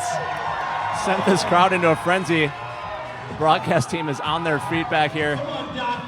Oh, Vasa, I like his chances. What's going on here? He's on first spin in set number 2. Wow. Will we have a new national champion? Yeah, folks, you may be looking at your new national champion, Vasa Vorotnikov. Absolutely amazing This himself crowd and the is crowd on here. their feet. Wow. That was amazing. Oh, man. Fourth try, and he gets to the top. Vasa Vorotnikov, absolutely stellar performance. Gets this crowd on their feet, out of control. He's an athlete, a scholar, and now a showman. Definitely a showman. Vasa Vorotnikov getting it done and making wow. fans worldwide here at the ABS National Championships as we're looking at John Cardwell and Margot Hayes. People in this room can't stop cheering. They're residually cheering for John Cardwell now. John definitely has the power for that move too, but still reeling from that effort by Vasa. Incredible. Save that for the highlight reel for sure. What does the chat room have to say over there at hashtag ABS15 climbing narc? Pretty much going insane. Full respect for Vasa's effort there. Yeah, Twitter more or less just exploded. Yeah, that was incredible. And you were saying in that interview, Pete, that it was surprising for Vasa to make finals. It's not because he's not a capable climber. He just didn't seem to be on his game during qualifiers yesterday. He's certainly pretty busy. He just got engaged, working on his doctorate. And Focused. to see him here in finals, incredible. Yeah, no, absolutely. You would never say that Vasa's not one of the top climbers out here, but this particular competition doesn't test his strength, and he's got so many other things going on. To see him performing at this level is astonishing.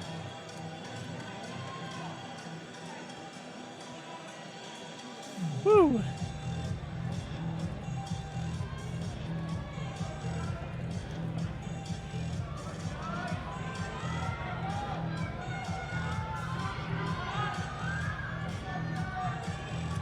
Cardwell, certainly a very solid and strong boulder.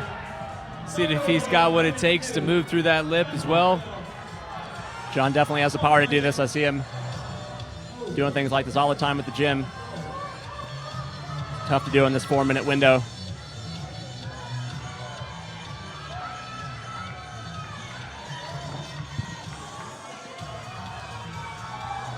Margot Hayes trying something different. Such a tenacious style she has. Always giving it her all. You can see that in her climbing. Not afraid to try hard.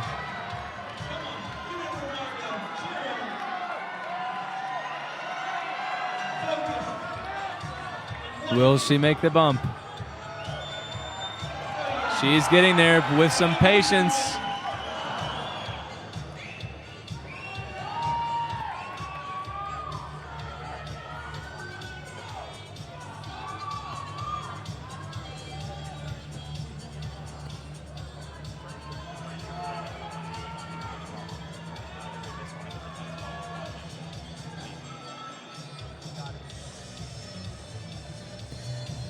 Cardwell and Hayes setting up, taking a moment. I feel like this whole room needs to lay down for a nap after what Vasa did on problem 2.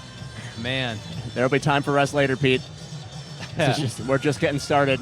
We must soldier on. We're less than halfway through, and Daniel Woods has his work cut out for him. Yeah, if he's going to defend that title, he's got some opposition for sure.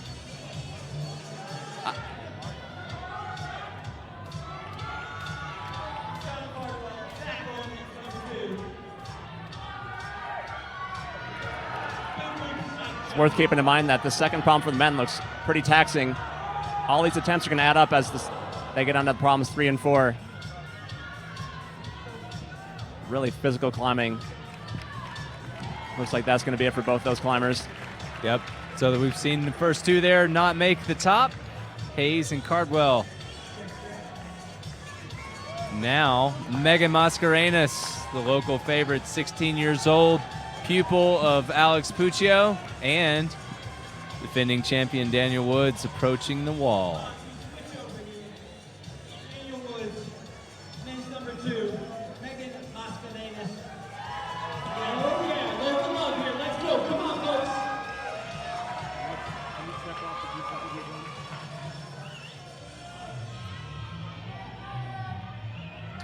Daniel, former national champion. Megan. And Daniel will know what he has to do here. He wasn't watching, but he heard the crowd, and he knows that it could mean only one thing. He's got to get to the top of this thing. Wow. Come on. Did you see that strength, folks? He has got supernatural strength.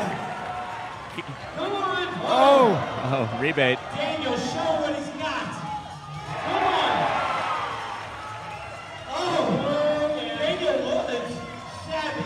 Starting to see that experience that Daniel has. Flashes that one. Daniel Woods says, everybody calm down. Yeah. I've been here before. Yep. No mugging for the crowd for Daniel Woods. Just a complete and utterly amazing performance. Could have at least tried to make it look hard. Gets an eyebrow raise from Vasia in the chair there. Wow. I think an eyebrow raise is the only appropriate reaction. Daniel reminds us exactly who he is. I had a good chance to chat with Daniel earlier today and get his thoughts on finals.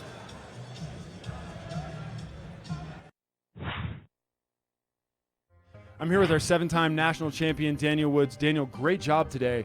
What are you going to do to keep your game face on and be ready for finals tonight? I'm going to just basically do what I've been doing round by round, and I'm psyched to make it to the final round, and these guys are all real strong, so it's going to be a pretty good show, and just take it boulder by boulder, try to keep my stuff together, and just read everything perfectly and have fun out there. That's the most important thing, so it'll be a fun show. We'll see what happens. Cool. Well, that's our 7-time champion, Daniel Woods, getting ready for finals tonight.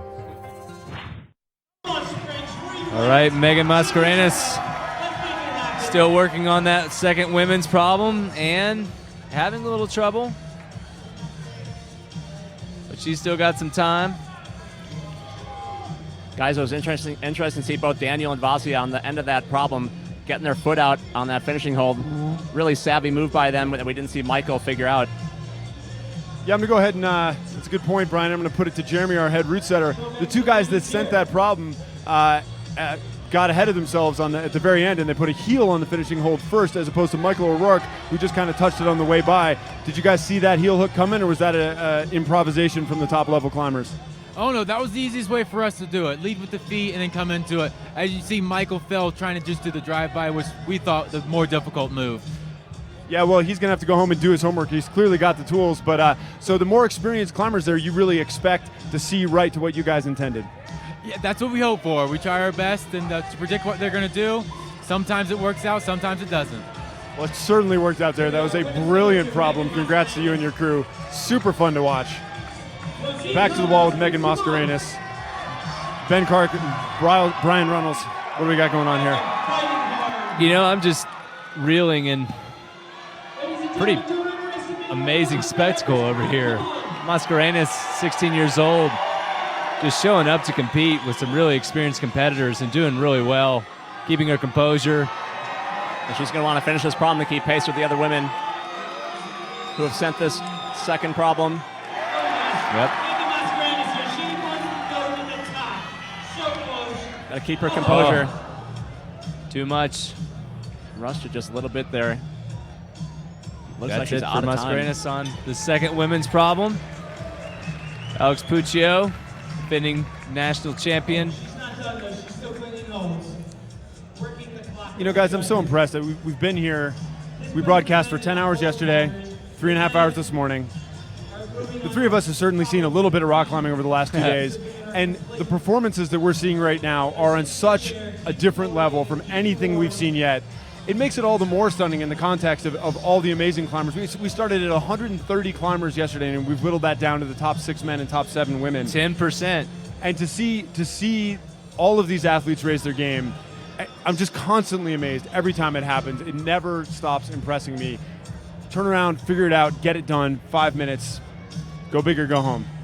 I think we've seen year after year the best climbers raise their game when the stakes are the highest. That's how you end up being 7-time national champion like Alex and Daniel are. Bro, and with a $10,000 cash purse and the confidence to win, there's a lot at stake.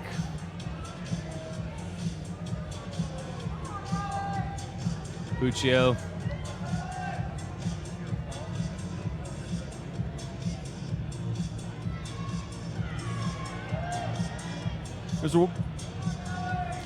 And once again, thanks to our sponsors, the North Face, Cliff Bar, Evolve, Climbing Magazine, Kyle and Scratch Labs for helping bring this live broadcast to everyone around the world. Super psyched, and thank you so much for joining us here at the 15th American Bouldering Series National Championships in Colorado Springs, Colorado at the City Auditorium. Pete Ward, Brian Runnels, and Ben Clark here. Psyched to be with you out there, audience. We're really seeing Alex's experience again here. I mean, in addition to being the strongest and maybe the best female competitor, definitely the best female competitor we've ever turned out on the bouldering side, she also just figures out crazy stuff like that heel hook we just saw. I had a chance to talk with her earlier today, and she had a lot of really interesting things to say. This is Pete Ward here with our 7-time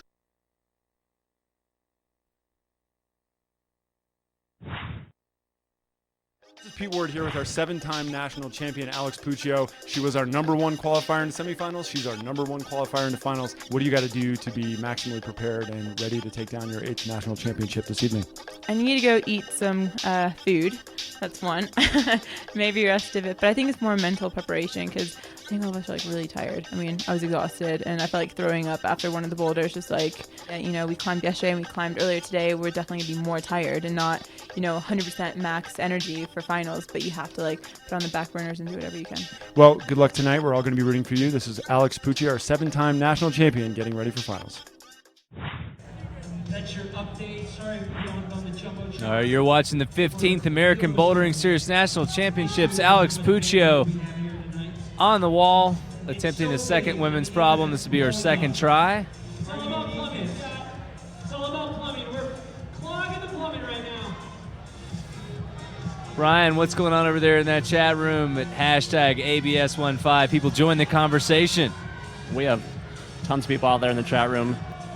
A couple thousand comments so far. Great to hear everyone's thoughts as we watch these finals go down. A lot of people rooting for their favorite climbers. Keep them coming. We are watching. She's got the ABC bib on. Well, they're both wearing those ABC jerseys. Alex has kind of bobbled the first attempt on both problems so far. Not looking at the top of her game, but wouldn't be surprised to see her finishes on her second try here. Oh, wow. Alex don't need no triple bump. Just look at relief. All right, stay tuned, folks. We're going to go to commercial shortly, and we will be back at the 15th American Bouldering Series National Champs. My name is Matt Siegel.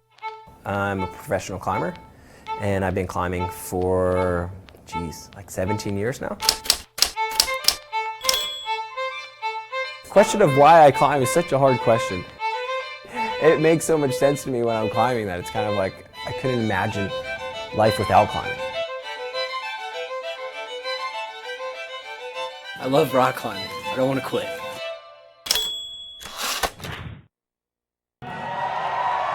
What do you climb? A good question asked over there by Scratch Labs, one of our many sponsors, including also the North Face, Climbing Magazine, Evolve, Cliff Bar, and Kailash. Folks, you are watching the 15th American Bouldering Series National Championship, and we've got Michael O'Rourke and Grace McKeon on the wall and attempting the men's and women's third problems. We're 75% of the way through the field now and the problems. And we've got 13 competitors left out of the 130 we started with competing for that national championship and a $10,000 cash purse to distribute. It's one amazing competition. We have seen some real strength out here. We're following up that strength here with some real technique. These route setters, no mercy on the athletes we have here. Going straight from those bouldery problems in the overhang to kind of pseudo parkour moves here for the men anyway. And O'Rourke looking really solid, known for his strength. And here, doing quite well, looking really relaxed. You can see there's some holds around the corner there. He's going to use to negotiate that arete. They call this parkour, I was told, men's 3. Got the crowd really packed in on this side of the auditorium. Getting close to the action.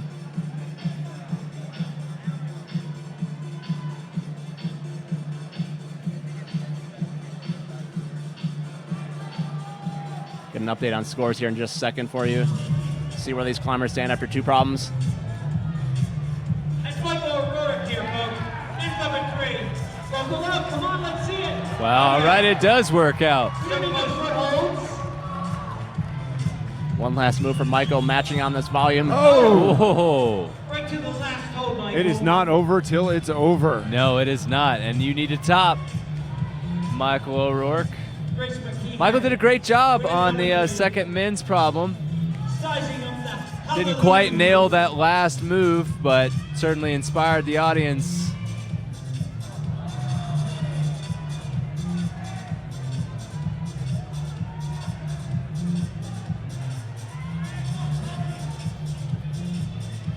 Grace McKeon stemmed almost at full capacity.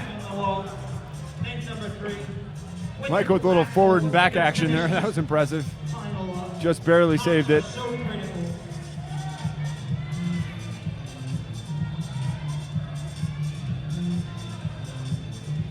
It's kind of a double-edged sword with these slab problems where they can stop and rest en route, and they can kind of get fresh again before each crux. At the same time, they're using up time every time they do that, so it limits the number of attempts they get. Yeah, I wouldn't expect that we'll see a lot of attempts from any of the climbers on the third problem here. 4 minutes goes by pretty quickly. Grace McKeon off the wall, and Michael O'Rourke. Can he finish? Yes, he can. Big smile from Michael. He's a happy man. Good job, Michael O'Rourke. Take a peek at our live scores halfway through this finals round. Tanya Woodson top for the men, followed by Vasya Vorotnikov. Both there on the strength of their finish of men's 2. P-Rob, Paul Robinson in third. For the women, Angie Payne out in front after 2 problems, followed by Eula Verm and Alex Puccio. Grace McKeon, so impressive thus far. You know, you guys, when we started yesterday, I made Margot Hayes kind of my unofficial dark horse from the younger competitors, and Grace has really shown that she's one to be contended with as well. 15 years old, a year younger than Margot Hayes, and she's really stayed composed. Facing out with a pretty big stem there. It's really interesting to see Angie Payne up on top. She has the tools, and she's been knocking on the door for a long time. If Angie can keep it together over these last 2 problems, she could be the one to take down Alex Puccio, and that would be her first national championship, I believe. She's done almost everything else out there. I got some info, I think yesterday, that she might have won this event in 2004, so 10 years ago exactly, from what I was told.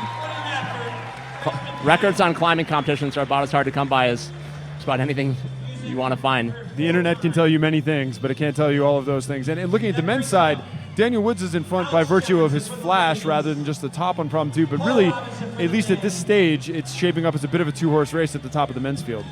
Yeah, getting those 2 tops in, because it looks like men's 3 is going to be doable. So, yeah, anyone else who hopes to pass Vasi or Daniel is going to have to hope that one of them slips up here on number 3 or 4. Yep. And that's Paul Robinson, the former champion, probably has those hopes right now. Yeah, I like Paul's chances on this problem. And there's the curse of the announcer. The curse of the announcer. Anytime we start talking about the chances we like for somebody, they spit off the wall. Heading into the hallelujah move. I don't know if Alex Johnson had a section for in her training program for this type of problem. I can't really imagine what that would have looked like. Come on, we're with you, girl. Come on. I think it looked like yoga. Fair enough. Alex is not quite sure what to do. Right. Somewhere between a down dog and an up dog. Nothing worse than being stuck. Maybe a tree pose. All smiles from Alex. Smiles, hair flips, carries on. You don't have respect for anybody who can climb and do a little hair flip. Yeah. A lot of respect for that kind of thing, yeah. I mean, sometimes it just gets in the way, Pete. I understand, Ben. I know you do. I know you do. Showing his parkour. And amid Star Style tips, Paul Robinson does the parkour move on problem 3. I'd like to see him dismount with a backflip to make this true parkour.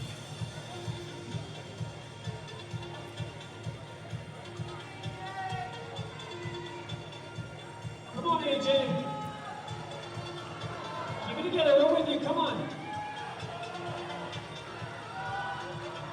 Come on, Paul. Paul Robinson gets to that final hold. Paul, does he have another? Can he match? Paul Robinson looking to match it up toward the top. There's Oh, wow. so close. Come on. Just slaps that final hold and he is off the wall. Hallelujah. Come on, Colorado Springs. Let's keep it together, girl. Come on. Alex Johnson inching her way up the women's 3rd problem and looking solid. Really no skill left untested by the root setters here today. All smiles. Getting a press on. I don't even know what to call that skill, but it's being tested. And guys, Wes on Twitter is telling me that Angie Payne won all 3 ABS comps in 2004 when they had a little different series. Alex Johnson out of Hudson, Wisconsin, finishing women's 3. Great work by Alex Johnson. It's going to really come down to that last problem, I think. I'm telling you guys, Alex Johnson rope-a-dope. I'm calling it right now. Yeah. This was intentional. She has just been warming up since yesterday, and she's on fire now. You know, she's been climbing mostly on granite, you know? She just needed that day of training on plastic, and she's looking good. Yep. Yeah, I was talking to her after semifinals. She wasn't sure that she had the energy for another round of climbing tonight, but she must have had a good lunch. Had a good chance to chat with Paul as well. He's been around the way, and it was a pleasure to chat with him this afternoon.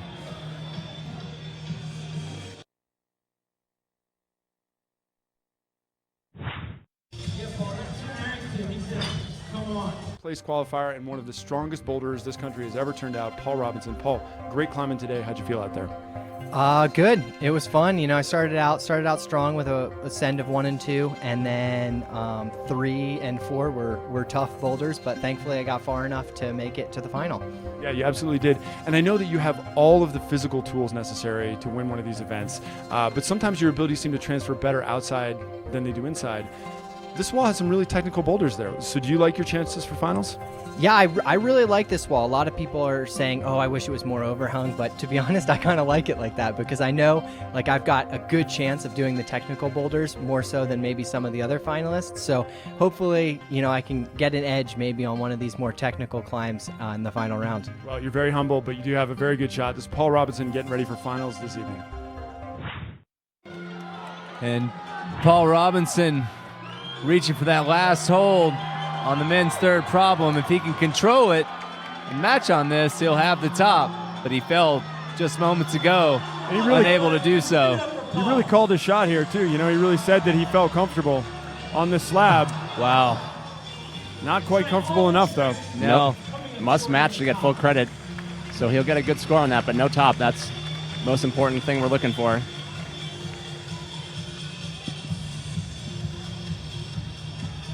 Next on the wall, Julie Verm and Andy Lamb. Andy Lamb having a diverse skill set. Didn't seem like the overhang was potentially his strength, but I'm interested to see how he's going to do here. Pete, what do you think? Well, at this point, he's really got nothing to lose. I mean, he came here with this great attitude and has just been, trying his heart out, leaving it all on the field, and he's only got 2 problems left. Getting ahead of Daniel Woods or Vasa at this point is a certainly tall order. But if he stopped climbing right now, and he's got to be just tremendously proud of his effort. I mean, this young man has really made his presence known. I'm impressed, and I'm sure I'm not the only one. Brian, what does the chat room over there think? A lot of people looking for some Honolding on men's 3 there. Well, we had Randy standing. I'm surprised it took us this long to bring up Honolding. We had Grace McKeon doing somewhat of a Honold move on her attempt on women's 3. Sweeping the nation. Fine time to thank North Face as our title sponsor at this event, as we're talking about Alex Honnold, North Face Once athlete. again, the North Face, Cliff Bar, Evolve, Climbing Magazine, Kyle West, and Scratch Labs, the fine sponsors bringing you this 15th American Bouldering Series National Championship live streamed. Come on, Andy! Wow, how the action's building here. Final number 3. Come on, Andy! Andy Lamb really putting it out there, staying focused and looking good. The same thing that Paul tried, got a little too stretched out. But Andy, He's got it. No problem. Andy Lamb has got it. Great job by him. Congratulations, Andy. You've earned your stripes.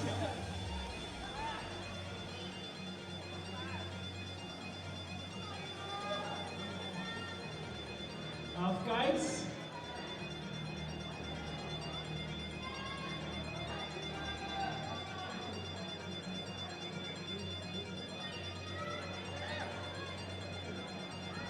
Eula Verm, our one foreign competitor tonight. I think a real treat to see her climbing this weekend, as it always is with these foreign competitors that come to ABS Nationals. Won the Waco Rock Rodeo last weekend. Can she win ABS Nationals here in Colorado Springs this weekend? Well, I think it goes without saying she's going to have to reach for it.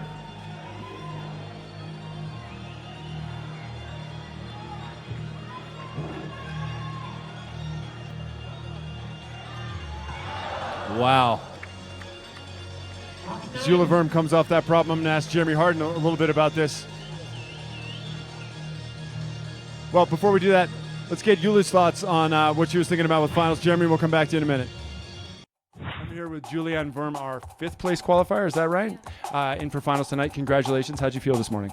Yeah, it felt quite good. I don't know, warming up felt good, and then the climbing actually felt good as well. But I don't know, the boulders are, compared to European competitions, really long, and it always takes me like one go to figure out the sequence, and then I'm already pumped. So, but it was really fun, and yeah, felt actually pretty good. So what are some of the challenges you face coming to an American national championships and trying to compete against a 7-time national champion like Alex Puccio? I think what is challenging me most is that the boulders are like 15 moves long, and yeah, I'm really struggling with that. I mean, you could train for it, but I'm just not prepared for it, and yeah. Julianne Verm getting ready for finals this evening.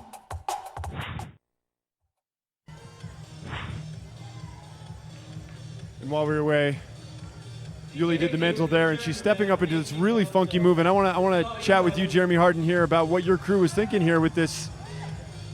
I'm reminded of my days waiting tables and carrying a tray full of drinks and trying not to spill it. What was going through your minds when you guys were setting this?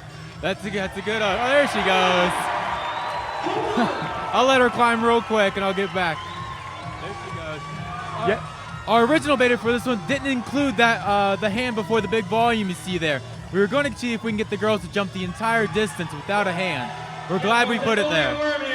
Yeah, that looks like it would have been pretty desperate. Julie Verm tops on problem 3. Brian, do you have any ideas on what that's going to do to our standings? Let me take a look here, Pete. I think that's going to put her in first place at this point. She's finished all 3 problems. But there are a number of competitors coming up yet. Alex Puccio, Angie Payne have both finished their first 2 problems as we see Angie step up here. So Angie probably knows that she needs to finish this problem. Just based on the crowd reaction. Yeah, the heat is on, and Angie knows it. But if she keeps climbing the way she has been, doesn't look like the pressure's getting to her so far. Be interested to see how she does here. Now, Angie's our veteran competitor, oldest climber in this comp in finals at 29 years old. Such an interesting dichotomy in the women's field between the young climbers at 15 and 16 years old. Angie, fixture at this event for so long, holding it down at 29. Stretch those hamstrings. Looking strong. Angie Payne.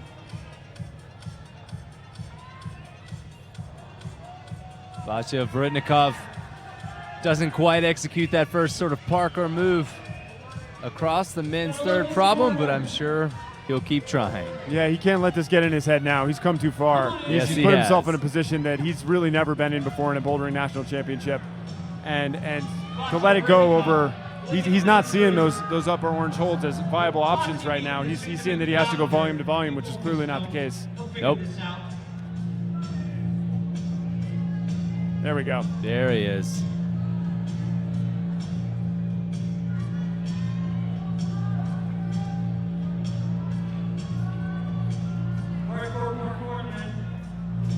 Oh. Wow.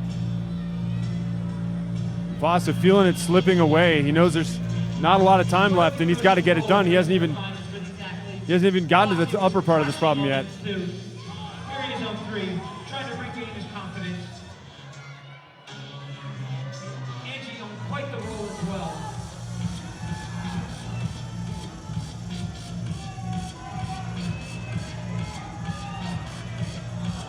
Wow. Both competitors having trouble staying on the wall right now, but surely they're about to suss it out and make it happen.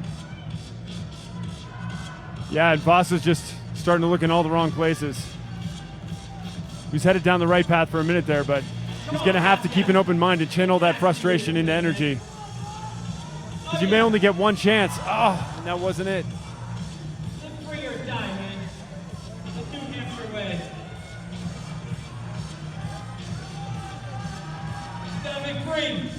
There he goes. All right, he has stuck the All right. move. We'll see if one try is all he needs on the top of this problem. Yes.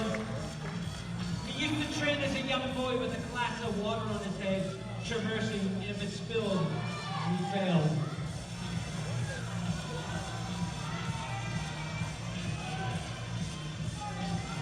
Come on, Colorado Springs. Let's get going for Vasya and Angie Payne. Vasa. Now he is. Oh! Wow. It looked like he had it. See what time he's got. Check him with the judge. He's got time for one more go.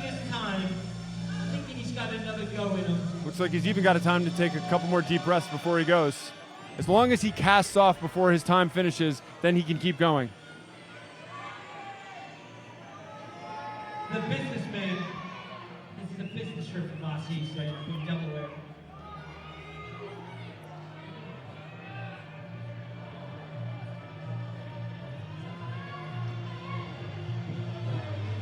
As long as they're on the wall before the 4 minutes expires, they are good.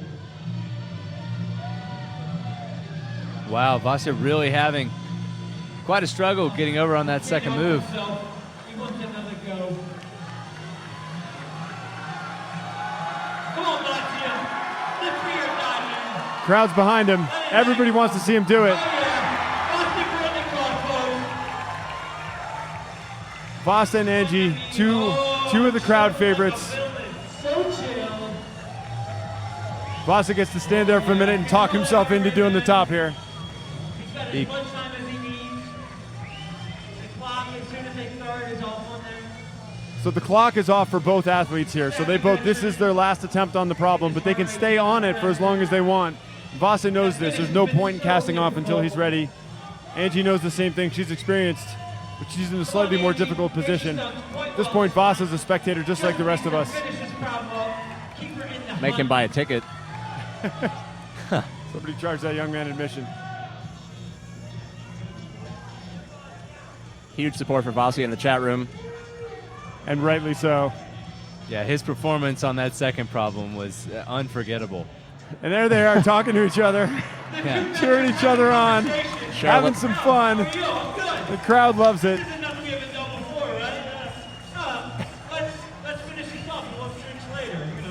I don't think I've ever seen that before. I don't think so. Two competitors Only in talking it climbing. out. Yeah. Only in climbing.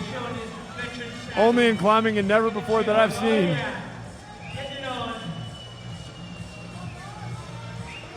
All right, looks like Voss is going to go ahead and give this a try. Maybe Angie at the same time. Crowd's behind him. Oh, Angie's off, so it's up to Vasa. And he gets the match. Vasa keeps the dream alive. He does.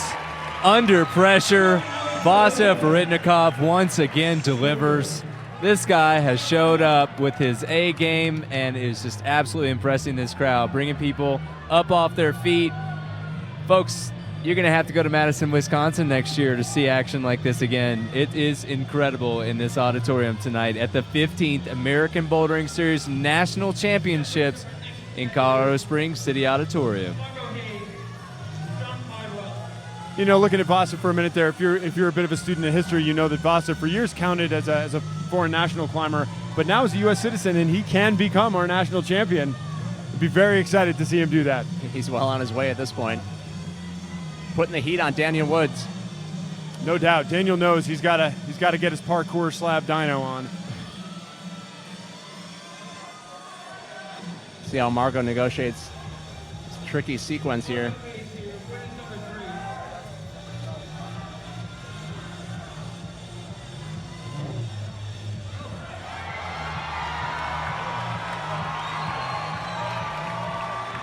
Margot Hayes getting the crowd absolutely going wild as she makes a move right through that stem that stymied so many different competitors.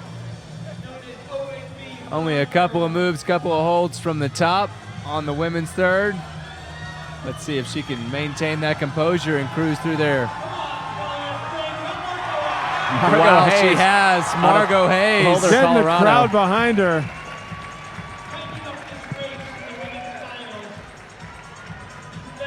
And as Margot Hayes keeps the pressure on Alex Puccio, we were talking before about how the pressure's on Daniel Woods. I'm joined here in the booth by the last male competitor to beat Daniel Woods in a national championships. That's Alex Johnson, who was our 2000, was it 11 national champion? Is that right, Alex? 11 or 2011 or 2010.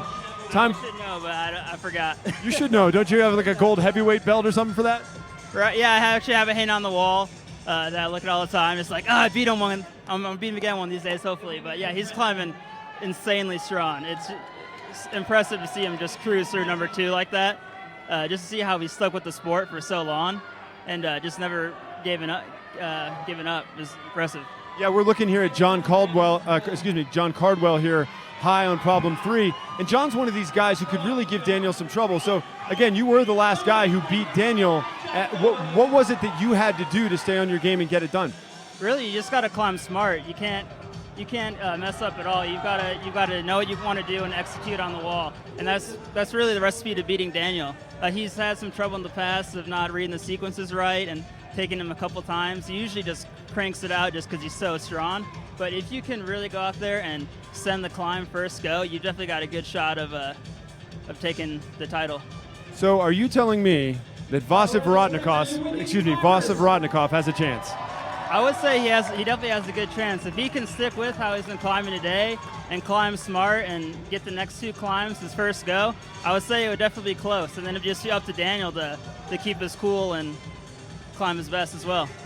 Yeah, well, thanks a lot, champ. It's been really an honor to have you here in the booth. That's we believe our 2011 national champion, Alex Johnson. We'll have to go to Climbing Narc and fact check it because neither of us seem to know, but I hope you're well, and thanks for stopping by, man. Thanks for having me. It's been a blast. All right, back to you, gentlemen. Megan Mascarenas, 16 years old, pupil to Alex Puccio, makes that move smooth and fluid with just a couple of moves left to get to the top of the women's third problem. Didn't make it to the top of the second one, but she is doing great.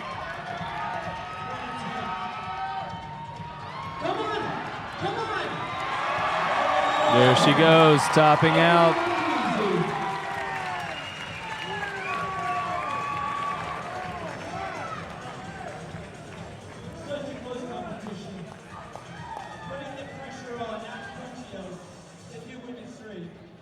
Cardwell unsuccessful on the men's third problem, but now Daniel Woods and Alex Puccio are 2 national champions right here.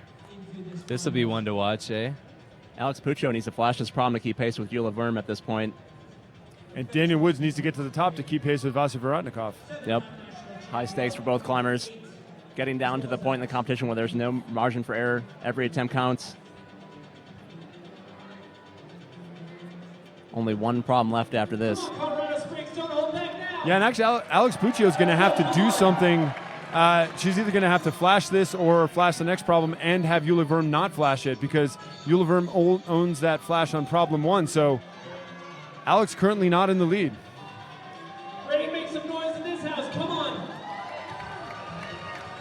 This women's number 3 has been flashed by 2 competitors so far, though, so we know it's possible.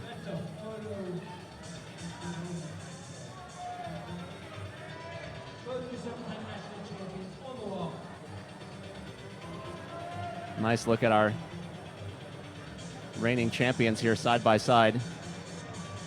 This is the absolute class of American competition climbing, particularly in bouldering, for all of history. These are the 2 best right here. Right and here. If you're just tuning in, we are at the ABS 15 National Championships here in Colorado Springs, and it just doesn't get any better than what you're looking at right now. Alex Puccio and Daniel Woods. If you love rock climbing, if you love the sport the way we do, nobody does it better than these 2 athletes right here. Wow, Daniel Woods just slowly and easily steps across the parkour move. Supports you. Thank you so much.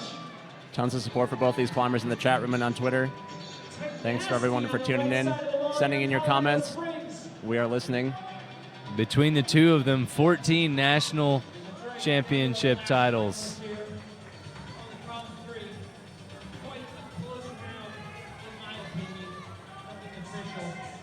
The move that Alex is facing down is all about commitment, it looks like. Just got to commit to grabbing that higher part of that volume. Something that some of the competitors have been able to do and others haven't. Around the corner. Come on, Daniel. That fall really hurts her. Yep. Daniel Woods on his way. The flash, well, no, he's not going to be flashing this. Did fall in his first couple attempts, but matching that final hold, if he can, he'll have another top. There he goes. Nice Top job. is what matters for him. Nice job by Daniel Woods. You know, it's worth pointing out and reminding ourselves, too, that even if Alex Puccio did lose the competition to Eula Verm, she would still be our national champion if she's the top-placing American citizen. Come on, Alex. We're with you. There's still another problem to go after this, of course, so you're going to want to stay tuned. There's no telling how it's going to shake out here at the 15th American Bouldering Series National Championships. If Alex can top out this problem, she's really going to put the pressure on the other competitors for that national championship spot. Be really hard to pass her up based on the score so far. She wants it. See if she can figure this move out. Come on. We've seen competitors of various heights figure this out, so it doesn't look like super height dependent move. Eyeing it up. Yeah, not height dependent. What skill dependent is this? Seems like a commitment. Stem dependent. Yeah. And it's sort of unclear that you need to go left hand to that far right side of the volume there. So we saw Angie Payne and Alex struggling in the same way. Looks like Wow. she's done. Alex Puccio. Pressure is on. Stay tuned. The action's coming up. We've still got one more problem to go for the men and the women, and we just watched our 2 national champions from last year.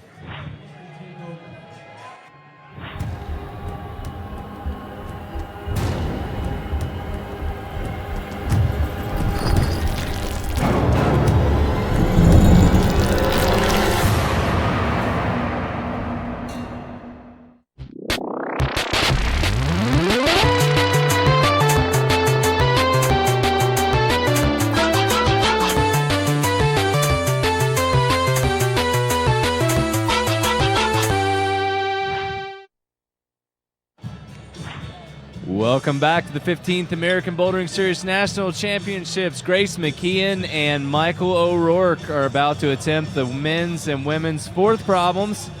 This is the final problem. And you know, Ben, after 2 days, 3 rounds, 130 competitors, we've whittled it all down to one boulder problem, 13 athletes. This is when it all gets done, and we will crown our national champions right here, right now. So if you're tuned in, get psyched, join the conversation with Climbing Narc. If you know somebody who is not tuned in, ask them what's wrong. Get them on the internet. They've heard of the internet. Send them over to LT11.tv. Join us here. The old interweb bringing you a live broadcast thanks to the North Face, Cliff Bar, Evolve, Climbing Magazine, Kailash, and Scratch Labs. Folks, this has been in one exciting competition, as Pete Ward just let you know, and of course, as Brian Reynolds, the Climbing Narc, with our scoring updates, continues to communicate. I can't believe it. It's awesome. Vasya Varitnikov has certainly been a crowd favorite tonight. And let's hear a little bit about those live scores here. Just a moment from Brian. Having a hard time processing what I'm seeing at this point with these unofficial scores. Got Alex Puccio down in last place after the first 3 problems. Don't count her out just yet, though. It is that close, if I'm reading this right. Depending on what she and Eula Verm do, it could be that close, but that's not a misprint, ladies and gentlemen. Nothing that flashing the last problem can't fix. That's for sure. And on the men, Daniel Woods just ahead of Vasily Vorotnikov. A little surprising how John Cardwell struggled. He did really well during semifinals. Not his night for finals at this point. Not at all, but it's really an exciting finals round. The competition does hang in the balance with this last problem to go. There's just a few climbers who can win on each side. Oh! Wow, Grace McKeon controlling a major swing. Wants her name to be in that particular hat. Incredible. I can't believe she stuck that and hung on. Bit of a momentum dyno there. She has to smack off that one sloper and then catch the jug. And it's kind of a whole new problem from here. Wow, 15 years old, Grace McKeon delivering. Incredible coming out party for Grace this weekend. This is clearly not the last we're going to see from her. No. Oh! Michael O'Rourke also. Wow. Yeah, this competition will, in fact, be decided right here on this last problem, as Pete just said. Incredible. You really couldn't hope from that more, from a fan's perspective, you couldn't hope for more than that. To just have it all come down, all of this climbing, all of this training, a year's worth of climbers getting better and improving and pushing the sport forward to culminate on one problem, 5 minutes for the national championship of your country. I don't know if it gets any better than that. No, this is love. This is love for a sport. If you are not excited about this, then folks, stay tuned. It is only going to get better and better as we watch the final moves through this final problem from our competitors. I'm sitting here with another surprise gentleman, Ed Rootsetter, Jeremy Harden, watching Grace McKeon. Man, you guys cannot have seen this young woman coming. Man, so impressive, so impressive. We had no idea. Girl from Texas. Yeah, who knew? Eh? Well, apparently they grow them strong down there in Texas, huh? Oh, yeah. Everything's bigger down there. So talk us through that, as we see Grace just off problem 4. Talk us through what we see Michael O'Rourke doing here. That's an outrageous display of strength. Absolutely. Earlier, almost stuck at one hand, and this time he had both hands on there. This problem's all about just big dynamic movement, getting the crowd in it for one more problem. Wow. And he is bearing down. We saw before, this is his money kind of problem. So talk us through that dyno that we saw as Michael O'Rourke signs off his final problem of the night. That's his last climbing at these ABS National Championships.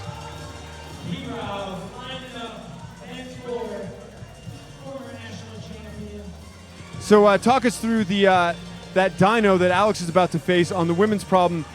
Double jump, triple jump, momentum dyno. What would you call that move that they're doing right there in the roof? I always call those 1-2s. What she's got to do is get that momentum swinging, hit that first pinch to direct her movement back into the jug. It's just a crazy type of move that you have to redirect your movement mid-flight.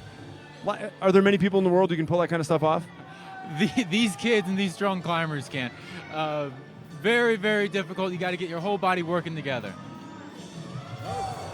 Alex Johnson's got the right idea. She had her hand in that hold. I'd say just a little more commitment. She's got it, yeah? Oh, yeah. Just squeeze a little more with that right hand. She's in there. All right, Paul Robinson, this problem maybe not exactly his style. What do you think about Paul Robinson's chances on this problem? Paul's doing really good. Any problem Paul has a chance on. I mean, V15 climber on some plastic problems. He always stands the better chance. Well, that is the truth. Paul Robinson, not afraid of difficult rock climbing. Brian and Ben, what is the view from where you gentlemen are sitting? Well, the view is pretty good from here. Alex Johnson continuing to throw herself against that incredible problem. It's hard. I mean, we just watched a 15-year-old Grace McKeon move through there with absolute grace, and Alex just having trouble controlling and sticking. That contact strength really is just not there right now. Brian, what's your assessment? Well, right now I'm noticing the look on the faces of a lot of the women in the chairs where they're waiting for their turn to climb. A lot of pensive looks. After the second problem, there's a lot of laughing and talking. And I was just going to bring this up. Nobody's talking right now. Everything has changed down there. And I see Yeah. Alex Puccio with kind of the 50-yard stare. Angie Payne, her facial expression, the words game face were invented for what Angie Payne is doing right now. Definitely. Eula Verm trying to lighten the mood down there. Angie Payne having none of it. She No. knows this may be her chance. Yeah, I mean, every year.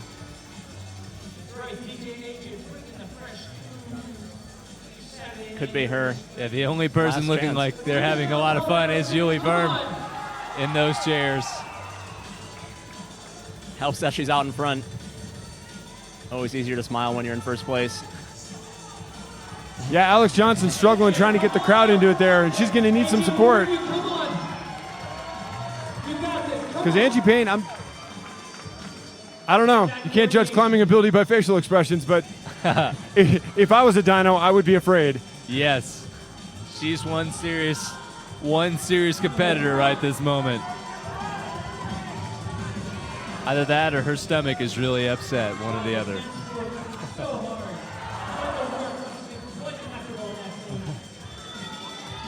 She can't help but smile after the weekend she's had. Got to be psyched to be here in finals.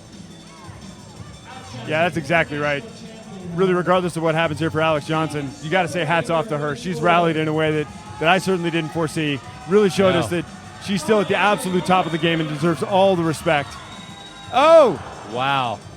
It's not getting enough momentum on that move. It's kind of surprising. Yeah.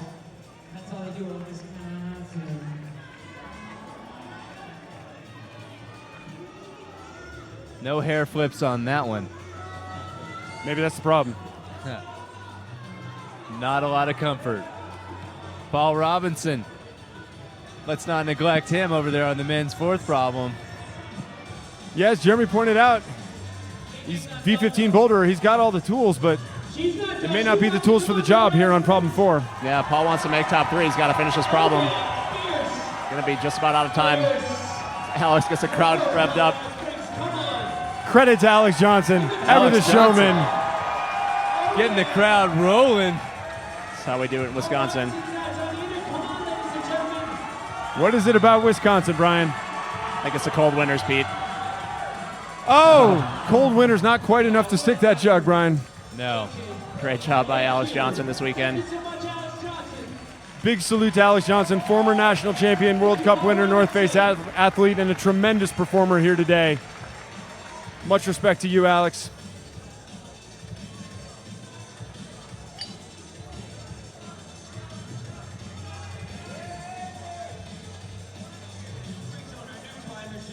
Julie Verm and Andy Lamb.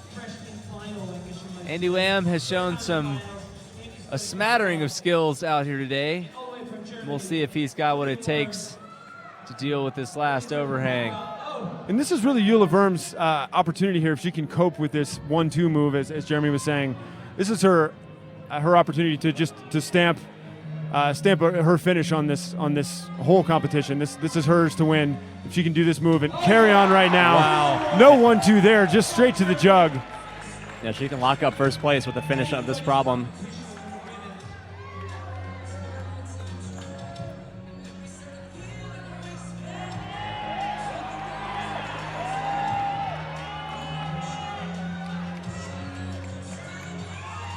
all the way from Germany out to Colorado Springs. Power for days in that undercling up on the head wall. Eula Verm may be in the process of slamming the door shut on this national championships. Putting this thing out of reach. Eula Verm is definitely slamming that door. Grappling with those so ill slopers. She's from chalking up. From the mind of Jason Kale. Come on, Eula Verm, if anybody is awake in Germany, you know they're screaming right now. Yes. The crowd is going crazy here right Michael now. O'Rourke getting the crowd psyched. You can't hear that at home. I don't know what you're listening to. That's one. Oh, and it doesn't get it done. Oh, wow. She will have time, but does she have the energy? I know. After that, that was an incredible performance. A huge effort. And because tops matter, she may have left the door open just a crack. We'll have to look at the scores and find out. What a performance, though, and huge respect to Eula Verm. Yeah, showed up and delivering. Wow. Come on, Andy Lamb, we're with you, buddy. Andy Lamb getting the crowd going as well. As he works that men's fourth problem. Really giving us a good look at the future of his climbing career, hopefully a bright one. So good, come on.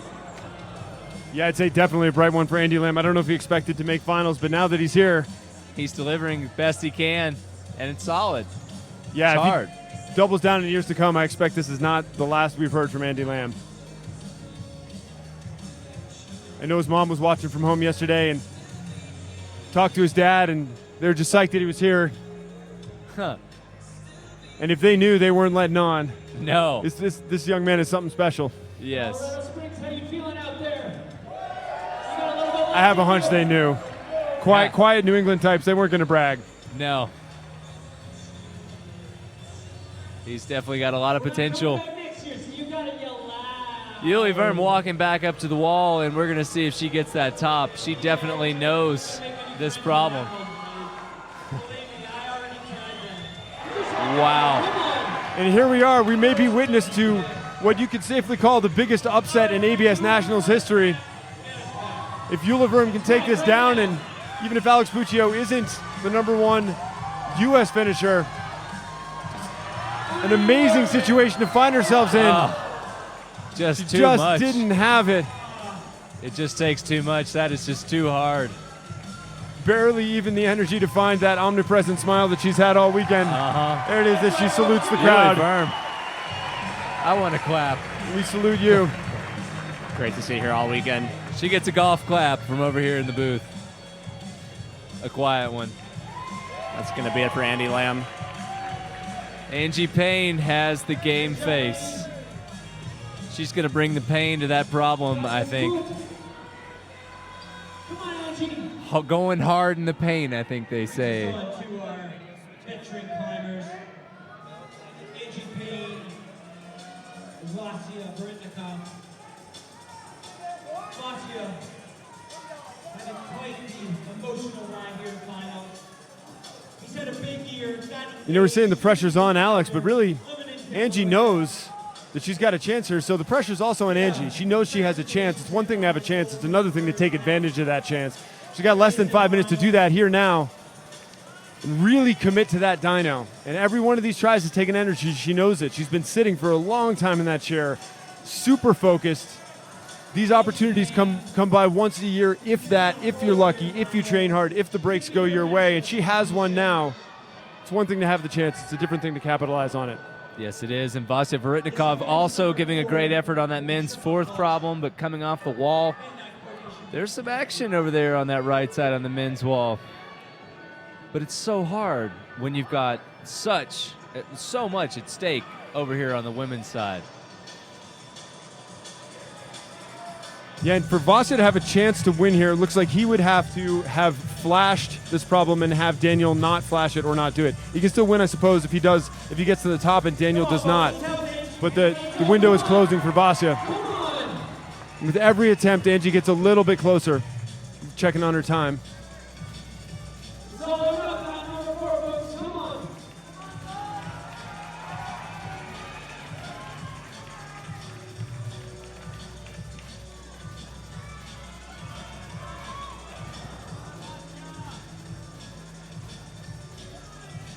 Vasa might have given it everything he had. He might have reached really deep in the tank. He looks pretty spent here. I don't know how much time he has left, but I also don't know if it's enough time for him to find it. Find what he needs. See if he can dig deep like he did on the third problem. Struggled on that one as well and pulled it out the last second. Hopefully he can do that on this one as well. Yeah, you know the effort won't be the issue. He's gonna give it everything he's got, and so will Angie. The question will be, can they focus, as they said? Can they find the mental and physical focus to get this done? Angie's got to commit, and she seems to want to stop with both hands at the first step of that 1-2, and just doesn't seem like that's right. No, we saw that from Alex Johnson as well. You just got to hold on.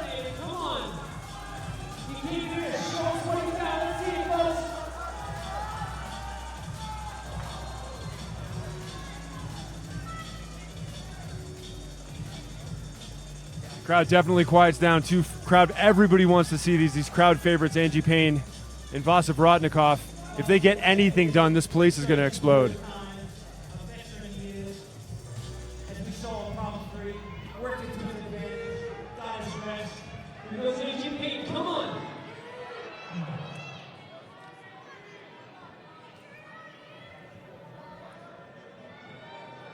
Lots of support in the crowd here for Angie Payne, willing her up this problem.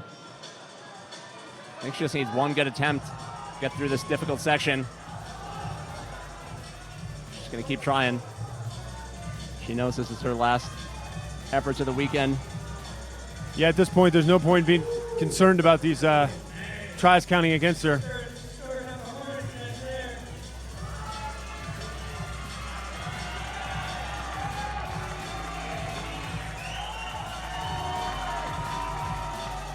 Oh, so close. Angie Payne salutes the crowd. One last try. Sprints over. Lasco Besco action here.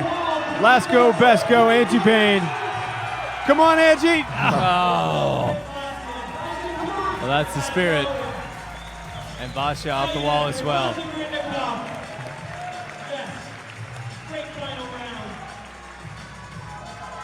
Got to get up to Vasya for his final round. One of the best moments of the comp there on his second problem. Gonna remember that one for a while. Yep.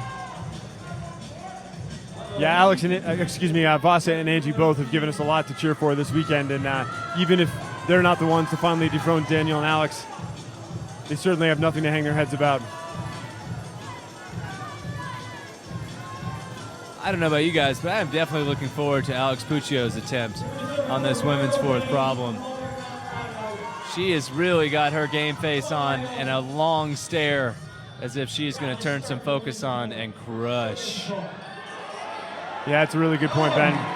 Speaking of crushing, you bring it up just in time. John Cardwell. This problem really looks like it awaits the hands of one Daniel Woods. Yes, it does. Show us how it's done.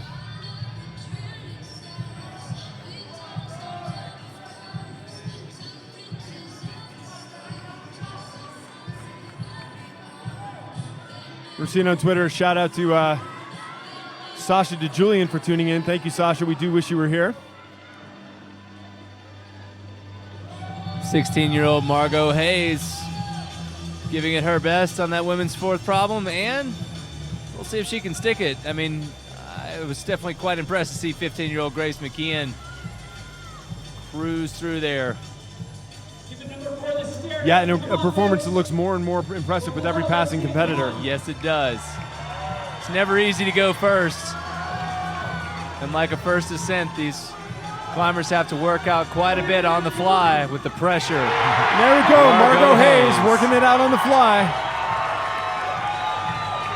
Chalking up, getting ready. And that cable cam you see just out of the right side of your screen, that's John Cardwell. Just off men's number 4. You didn't miss anything there as we're sticking with Margot Hayes. Using root climber technique.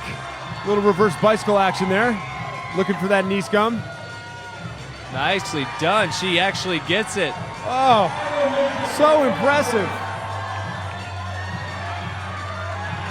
Going further out, looking very solid.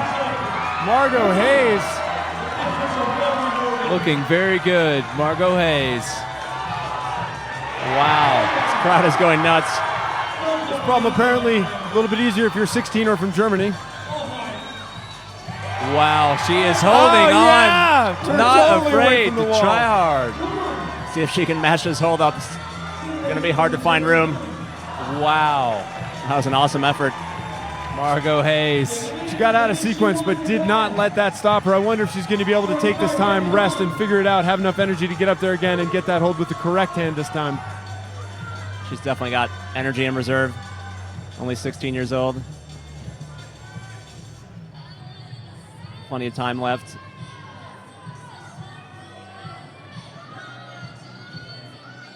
John Cardwell, the mini compressor as he's known. Not done yet. John's ready to give his mentor. I'm going to go over here to Jeremy Harden again and ask him for a prediction. I would look at this women's four and think this is Alex Puccio. If Alex Puccio has a chance of getting back in the game, this is the problem I would want to see on the wall for her. What do you think? Oh yeah, she's known for the power steep climb, and if she's gonna pull it back in, this could be it. Yeah, I would say the same thing for men's number four. I feel as though we may be in for a real treat watching Alex and Daniel on these two problems.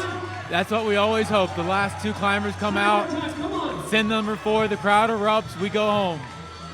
Well, this crowd has already had some pretty tremendous eruptions thus far. There's been some spectacular moments there. Angie and Voss over there, number three. Margot Hayes that gave us a moment a minute ago and signs off for the crowd. A huge crowd favorite, and I'm sure Brian and Ben, we're going to see a lot more from Margot Hayes in years to come. Yes, we are. We can only hope. Megan Mascarenas coming up, another young phenom, pupil of Alex Puccio, 16 years old from Colorado Springs, a local. And we'll see if she's got the strength to pull through here. Takes a lot of muscle and a lot of technique. Daniel Woods on the right, reading the wall. And folks at home, if you're watching this, Route map? Sorry. if you're watching this and you do anything other than rush out to your home gym, rush down to your local gym and start training, I got nothing for you. This is so inspiring. I hope you're home yelling at your laptop screen. Maybe it's some part of the world, depending on what time of day it is, you're in a cubicle and you just start yelling right now. I want to see this thing go down. I want to see Daniel Woods get to the top of this problem. Sir, definitely capable.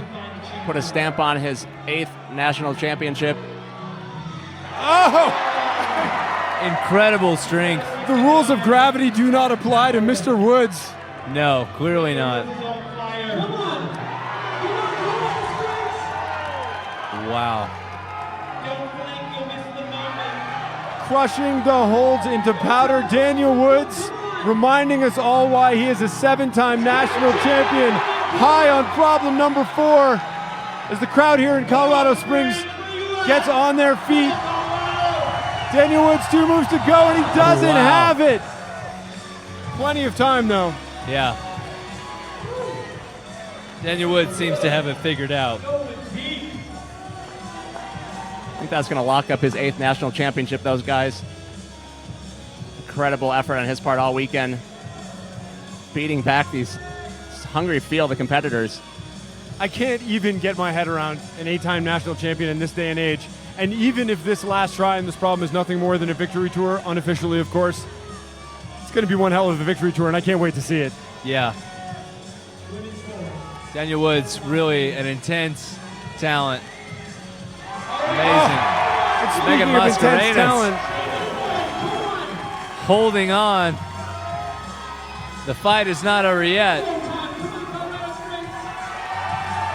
and Brian, I believe there is all to play for on the women's side still. Yeah, if Megan senses this problem, she's really going to put the pressure on Alex Puccio. Megan will be out in front for the American contingent here. But she also, like Margot, doesn't seem to be looking at the false grip and right hand up, though. And that could really cost her a chance at sending this problem. Wow. Unless she comes up with something here that we just can't foresee from the booth, like a match on nothing. Wow. Endless endurance from Megan. I've forgotten her name. Mascarenas goes Incredible. for that hold with the right hand. Showing she's got gas in the tank, and it is unbelievable. with the left hand still. Gentlemen, I gotta Where sign did this off come and from? just cheer. Crowd is going nuts. Wow. Incredible climb by Megan Mascarenhas. Megan Mascarenhas looking to send problem number 4. Oh! Wow. Crowd on their feet. Megan Mascarenhas. Just absolutely stunning performance. And as if that wasn't enough, Daniel Woods snuck up problem 4. We're all distracted by Megan Mascarenhas. See if he can get these last 2 moves done. Come on, Daniel. He's got that. He's got it. Last second pinch. One more crossover, and he is our national champion with authority. Ladies and gentlemen, Daniel Woods 8 times. 8 times. Daniel Woods. He knows it, and we know it too. Daniel Woods. Wow. Bringing it home. Closing the show in style as he is apt to do. Giving these people what they want. And taking home a championship. Daniel Woods, an absolutely amazing performance. Men's fourth Unbelievable. problem. Giving the people what they want. Brian, I'll tell you what I want. I want to see the sport advance. It's just a little thing, and Daniel Woods does it every single year. How does he do it? It's just incredible. We're seeing with Alex Puccio here that there's nothing for certain. We thought she was a big favorite coming in. She struggled in this finals round, but she still has a chance to take home the national championship right here. This is her strength, like chocolate and peanut butter. Alex Puccio and overhangs. Chocolate and peanut butter Puccio. Can she deliver? She's going to need more than a catchy nickname to get this problem done. Yes, that's true. A little bit of focus. And ladies and gentlemen, if you're keeping track at home and, of course, wanting to know when the official scores will come out, the way this works, we'll have the unofficial scores shortly after Alex is done. Wow, Puccio asked the crowd. And looking at the scores right now, I think Alex needs to finish this problem to pull in front of Megan for national champion. It's still out there to be done. Yep. Well, that'll be unofficial. There's a 10-minute protest period, and after 10 minutes, it'll be made official by the judges. But she still has to stick this move. This 1-2 has to go down for Alex Puccio, and we really thought we would have seen her do this first try. It's definitely Grace a problem. McKeon, when she let out, nailed that thing. And it has given everyone trouble. Yeah, excuse me, Ben. It's definitely a problem that Alex can do. She just hasn't seemed to be on point from the get-go tonight. A lot of frustrated looks from her. See if she can pull it together, dig deep. Yeah, everybody we spoke to today talked about the mental focus, staying in the game, and that's really the challenge for Alex Puccio here. No question she can do this boulder problem. No question that, shockingly at this point, an 8th national championship is still within her grasp. But if she doesn't believe it, it's not going to happen.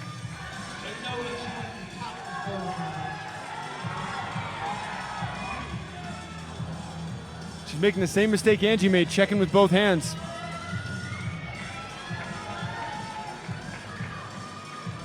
Huge impact on our leaderboard here with Alex, last competitor to climb. Come on, Colorado Springs. Let's go. Come on, make some noise. Everybody, come on. Oh! She sticks it. She's in it now. And this is her chance. Chocolate and peanut butter Puccio. See if she can take down her 8th national championship. Now is the time. Oh, it's in her hands. Wow. Alex Puccio. She sees that sequence. One shot, one kill. Alex Puccio, come on.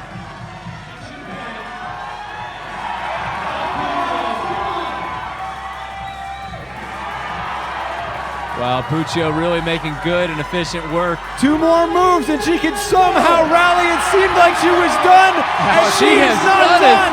Alex Puccio has this crowd on their feet. Wow. Oh my God. It is Alex done. Puccio. That is Alex Puccio, your 8-time national champion, ladies and gentlemen. Down to the last move, Alex Puccio. Brian, what is going on in that chat room? What do you have to say, brother? I'm afraid to even look. People are going nuts. Could not possibly have scripted that. We'll have to get Alex and Daniel in here and talk to them. Absolutely. I'm lightheaded, gentlemen. I don't know. I mean, this is incredible. This was an absolutely unbelievable performance from our top female and male competitors.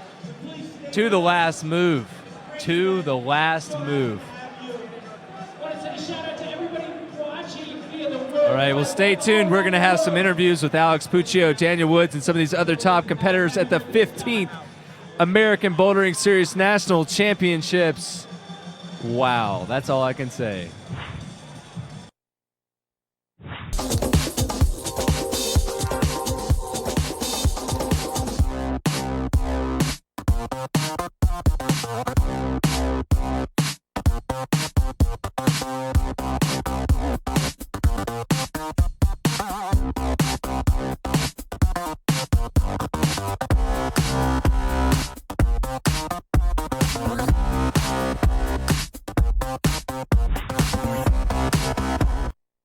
We are back. This is Ben Clark and Brian Reynolds here at the 15th American Bouldering Series National Championships. And as psyched as I am on what those competitors done, I got to tell you what, I am thrilled to hear what Brian Reynolds has to share with us. This man knows, and he's going to have a lot of information. What's going on? Well, that was just an incredible finish, Ben. Unbelievable last problem. Alex Puccio was in 6th position after the 3rd problem for the women. Then comes out in the last problem and couldn't do that move to start with. And then just on her last try there, she pulled it out, showed what it takes to be a champion, 8-time national champion. And really, and here we're going to look at some of these unofficial scores. Just a second here. The unbelievable performance. Topping out on that. Julie Verm looks so good, and then Alex Puccio came in, finished the problem, topped out after having no luck on the women's 3rd problem to take the national championship. So once again, see Julie Verm in first place. She's a German citizen, so she does not count against our national championship ranking. So Alex Puccio going to be 8-time national champion. Daniel Woods, 8-time national champion as well. There for the men, Vasily Vorotnikov in 2nd, followed by Andy Lamb. Really incredible performance by him. For the women, Megan Mascarenas in 3rd place. Really nice work by all of them, though. Grace McKeehan, Margot Hayes. I think we're going to see them for years to come. Lucky 8s, 2 champs. And just an absolutely amazing night. Unbelievable. The crowd here was insane, off their feet, going nuts. We saw some of the most memorable performances in history here from Vasily Vorotnikov as he pulled through the men's 3rd problem. This has been one incredible championship, one to remember for sure. Last one here in Colorado Springs for a while as it moves to Madison, Wisconsin. And right now, we actually have in the booth the champion, Alex Puccio. Alex, an absolutely amazing performance. We cannot believe what we saw. Need to be touching? Okay. You're good. Well, tell us. I still can't breathe. I knew that I couldn't come first after Eula went because the way we do it here is tops and then high points, and I know she got a lot higher than in another one I couldn't get on the slab. So, I didn't know what I think 2nd, 3rd, and 4th are super close. And, if you can't win, at least top a boulder that no one else can do. Well, I think you did an incredible job. What happened out there? You just absolutely stuck with it. How did it feel to have so much on the line and yet keep that composure? I don't know. I was just like, come on, get up this thing. I don't know. I thought the comp was. I hate saying like this is a bad day for me doing as well, but how I felt climbing, I just felt off from the last this competition, and for me, for preparation for the World Cups, if I can climb well on my not so great days, then hopefully on my great days I can climb better, I guess. Absolutely. What did you feel was your major strength today, and where were your weaknesses? I think my weaknesses were definitely really mental today. On the first boulder, I just did something wrong. The second boulder, I had to slip off at the top. And then the 3rd one, I just kept on getting a little worse. I guess. On the 3rd one, I don't know. I just lost everything. And then the 4th one, I was like, okay, well, this is your last chance to do something when no one else does a climb, and I'm last. For me, it's like it gives me a little bit more energy to do the climb if I know no one else has done it. Absolutely. Well, what on that 3rd problem? What was unique about that? It was a huge stem, and then what happened there? On the third one, I don't know. I just had no power in my legs. I was just like, I can't. Some other people didn't jump; they just pulled on the bad hold, and I just felt like I couldn't pull on it. And I don't know if it's due to I feel like I was gonna slip off or grease off, or I just wasn't strong enough, or I don't know. I just didn't work out. All right. Well, what do you have to say out there to the future of climbing? I mean, you're an 8-time national champion. What can we say to those younger folks? Keep on doing it. You know, it's never over. Like if you have a bad day, I was struggling really hard, and you know, the more pressure you have, you just have to realize, you know, it's okay. And then I even had to tell myself in the chair that there's always going to be another comp. There's always going to be another comp, and not to let it get to me too much. I do hate going last when you're climbing out there because you know everyone's doing a climb. You're like, well, you know you have to do it. So it's good practice for dealing with the pressure for the next competitions that I have coming up. But, you know, just tell the kids, like, I mean, they're just, like, right on my toes. Yes, they are. Yep. I coach them as well. I coach Megan Mascarenas, and I coach Margot, and it's just crazy because, you know, it's going to be awesome when they come one day, and they're going to probably, I don't know, next year or so, whenever. They're just right there, and I'm going to keep on fighting, though. Yeah, you are. Well, Alex Puccio, congratulations. Alex. Wonderful job on your 8th national championship. And thank you so much for giving us some Thank time you. and talking to our audience out there. Bye. Wonderful. Going to bring in Daniel Woods here in just a second. All right, we've got Daniel Woods joining us here in just a moment. Our male national champion of the 15th American Bouldering Series right here in Colorado Springs. Daniel Woods, man. Nice work, buddy. Thanks. Congrats, wow. Daniel. Pretty loaded right now. Sure. We'll lean into the, or actually I'll just hand this thing. I'll hand it to you. Back. Man, great job. God.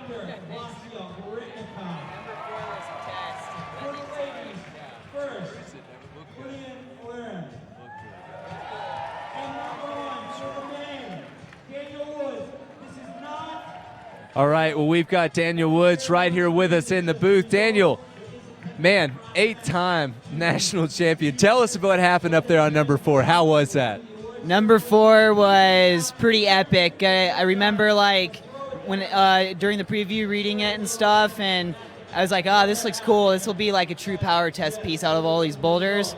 And the first try I got really loaded and stuff, and I was like, oh, that could be it. But I was able to recover a bit more, and there's this urge that came in to just want to do that boulder. So I was like, give it one more shot, al muerte, get it done, you know? So happy to do it, and yeah, I had a fun comp. Yeah, buddy. Well, we had a lot of fun watching. I mean, how did you feel? Do you feed off the crowd? I mean, you look so focused out there, like you were just a tiger. I definitely heard the crowd out there, like, getting psyched, but honestly, like, I was like, take it boulder by boulder, get in the zone, like read the sequences, be efficient, don't make too many mistakes. And luckily, besides number 3, I didn't make too many. So yeah, I feel pretty psyched right now. Right on. We're gonna take a look at your send on that 4th one. I mean, tell me, you didn't flash it, but how did it feel to get back up there that second time?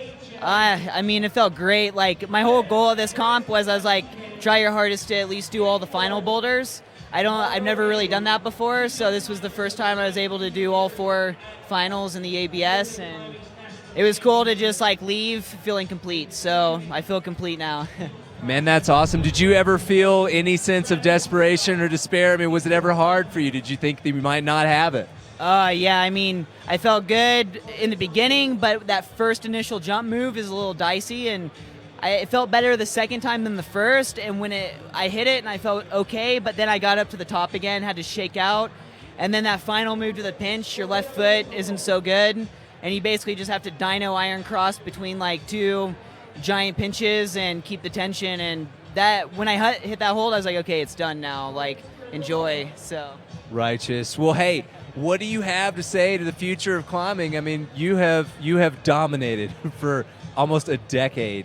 And I'm sure you have you got a big runway ahead of you. What do you have to say to those people coming up behind you and those out there that are super inspired by this amazing performance? just have fun with it. get it, like, compete because you want to compete, read each boulder, visualize yourself doing the moves before you hop on the boulder, and don't force anything. Like, we compete because it's a good time and to be able to climb on some of the best boulders set by some of the best setters in the world, and it's a privilege for us to be able to do that. So just enjoy the moment, enjoy the experience, and have fun. Awesome. Well, man, you are a real champion. Thank you so much for joining us in here, and congratulations. What an awe-inspiring performance. We are psyched that you were here.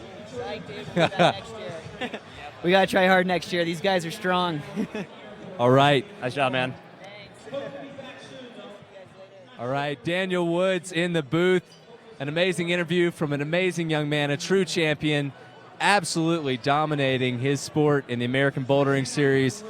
And you know what? This was the 15th one. He has 8 national championship crowns. Unbelievable. And now we've got another important man in the booth, Max. Well, how's it going, guys? It's awesome, Max. So you know what? You're a pretty creative guy. Tell us about route setting out there. Where do I start? That's crazy. I don't know. I feel like we've been pretty spot on all comp, and I was really confident going into finals, maybe overly confident, but I think it played out just how we wanted it to. So I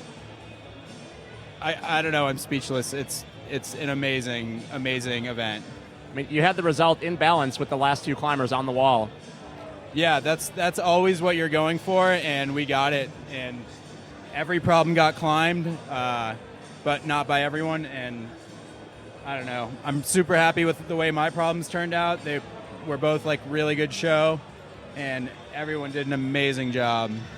That's awesome. Well, what keeps you inspired? What fuels your fire? I mean, coming out of something like this, you've got to be really amped to have seen such great performances, but what are you going to take away from this?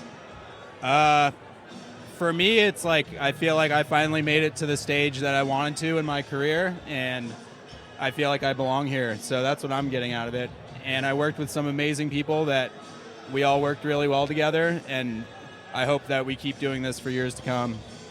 Man, that's fantastic. Well, is there anything you got to say out there to the future of climbing? I mean, there are a lot of people tuned into this broadcast and definitely inspired to meet folks like yourself to know what a great career might be ahead for them.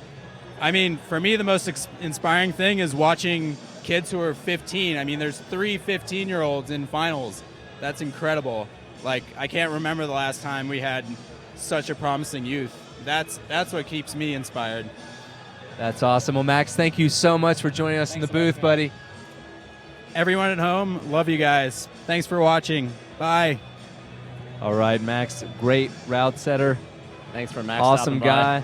Well, Brian, I mean, gosh, what's that chat room doing now? Even though people are so buzzing over how this event finished, especially about this guy that we have sitting right next to you. Yes, we've got the Vasya Varitnikov. Vasya, say hello to our audience. Hey, everybody. Yeah, buddy, we're psyched to have you. I got to say, the most memorable moment for me, I mean, there were some memorable ones here, but what happened to you up there on that third problem? Tell me when you finally got that hold at the lip. Oh man, it was just such a battle for me on the third problem. I don't know, I just couldn't figure it out, and all of a sudden I had 5 seconds remaining. I had to jump back on, and and then it just got put together. What were you and Angie talking about while you guys were up there? We were just getting psyched for each other. We were both in like good rest positions, trying to get it back before trying to finish the problem, and I was able to put it together with a couple of minutes of rest. Incredible. Well, what was it like on the second problem? I mean, that was one where we saw you turn to the crowd. I mean, you fed off everybody, and this whole freaking place was on their feet. Yeah, that was actually my favorite moment for me, because I was just blindly going to the next hold and had no idea I was going to stick it, and turned out to be a good hold. My left hand slipped, and I was really surprised that I stuck the next hold, and then I was just getting psyched and hanging. After that problem, did you feel like you were in a good position to maybe make the top 3, maybe even win this thing? Yeah, I just thought I was giving Daniel a good run for his money, but Daniel is a hard one to beat. Yes, he is. Well, what's next for you now? Flying back, straight back to Delaware, tomorrow morning. So, yeah, straight back to school. Awesome. Well, do you have any words of encouragement and inspiration for the future of climbing here? A lot of people tuned in. Oh, man. Well, just keep tuning in and keep making this event bigger and bigger. Maybe we need a bigger auditorium next year. All right, it'll be in Madison, Wisconsin next year. Vasya Varitnikov, it has been a pleasure to have you. Thank you, sir. Thank you. Thanks so much. Nice job, Vasya.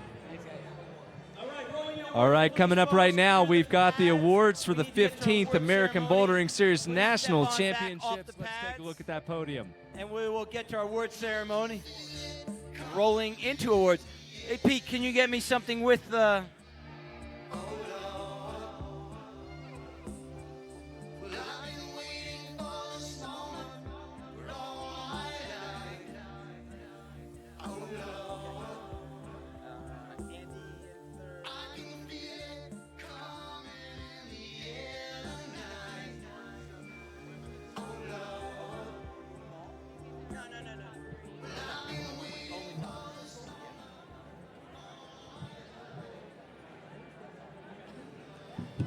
All right, Pete Ward back in the booth. Pete, what's the word from out there in the crowd, buddy? Gentlemen, I have received my blood transfusion, and I am conscious again after what is, without a doubt, the most exciting national championships I've ever seen. I was literally lightheaded at the end of that. There was no earthly way that I could have imagined Alex Puccio pulling that off. And Daniel Woods, looked like he was fighting for his life, and he got it done. Yeah, unbelievable performances. Brian, what are you going to take away from this? What's your best memory right now? Really just, on top of Vasya's performance on number 2, just seeing these 8-time champions dig deep, pull it out at the end. I mean, that's what history will show. 8-time national champions. We're going to go down to the floor and see some awards. But it is official.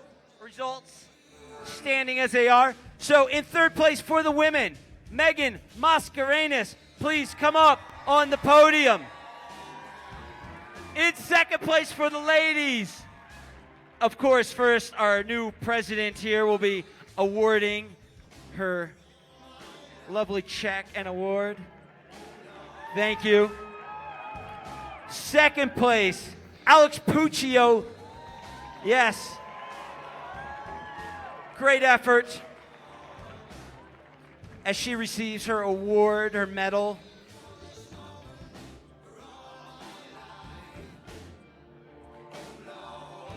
And she's 8-time national champion with the cup, 8 times now, as our first place is Ulian Worm, and Ulian, who is not a U.S. citizen. That makes Alex she's back as our national champion.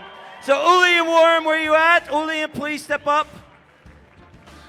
Ulian?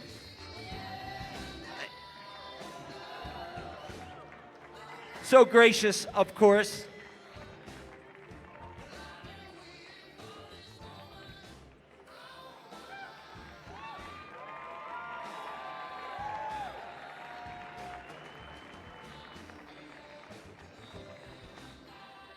That's Darren Pear, our new president there. Welcome, Darren. Great award ceremony. Ladies and gentlemen, your 3 top podium. Yes. And Alex Puccio sharing her national championship with Ulian. Great. Thank you, ladies. Lovely competition. We've enjoyed it so much.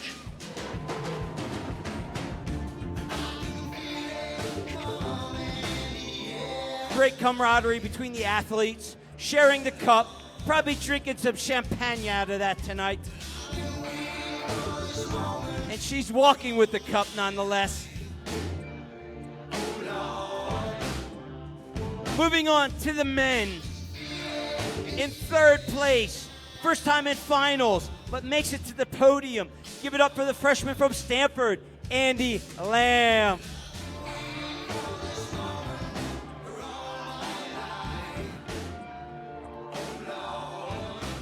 Welcome. As he gets his award from Darren. Well done. Congratulations, Andy.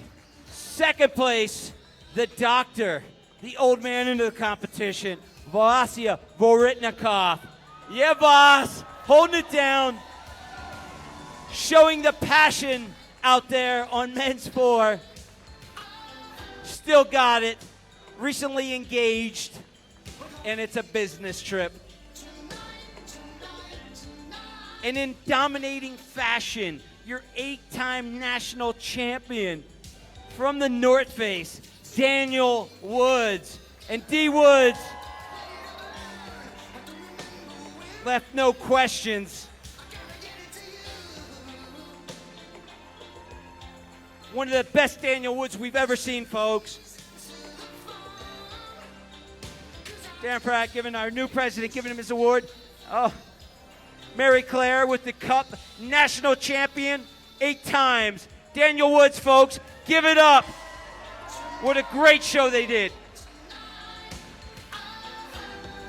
Great times enjoyed here in Colorado Springs. Thank you for coming out. And what a great show our athletes put on.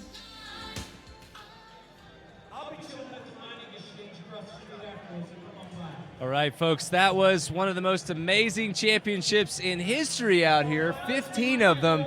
And the women's side, Alex Puccio deciding it at the very last move on the very last problem. Daniel Woods, of course, cruised through.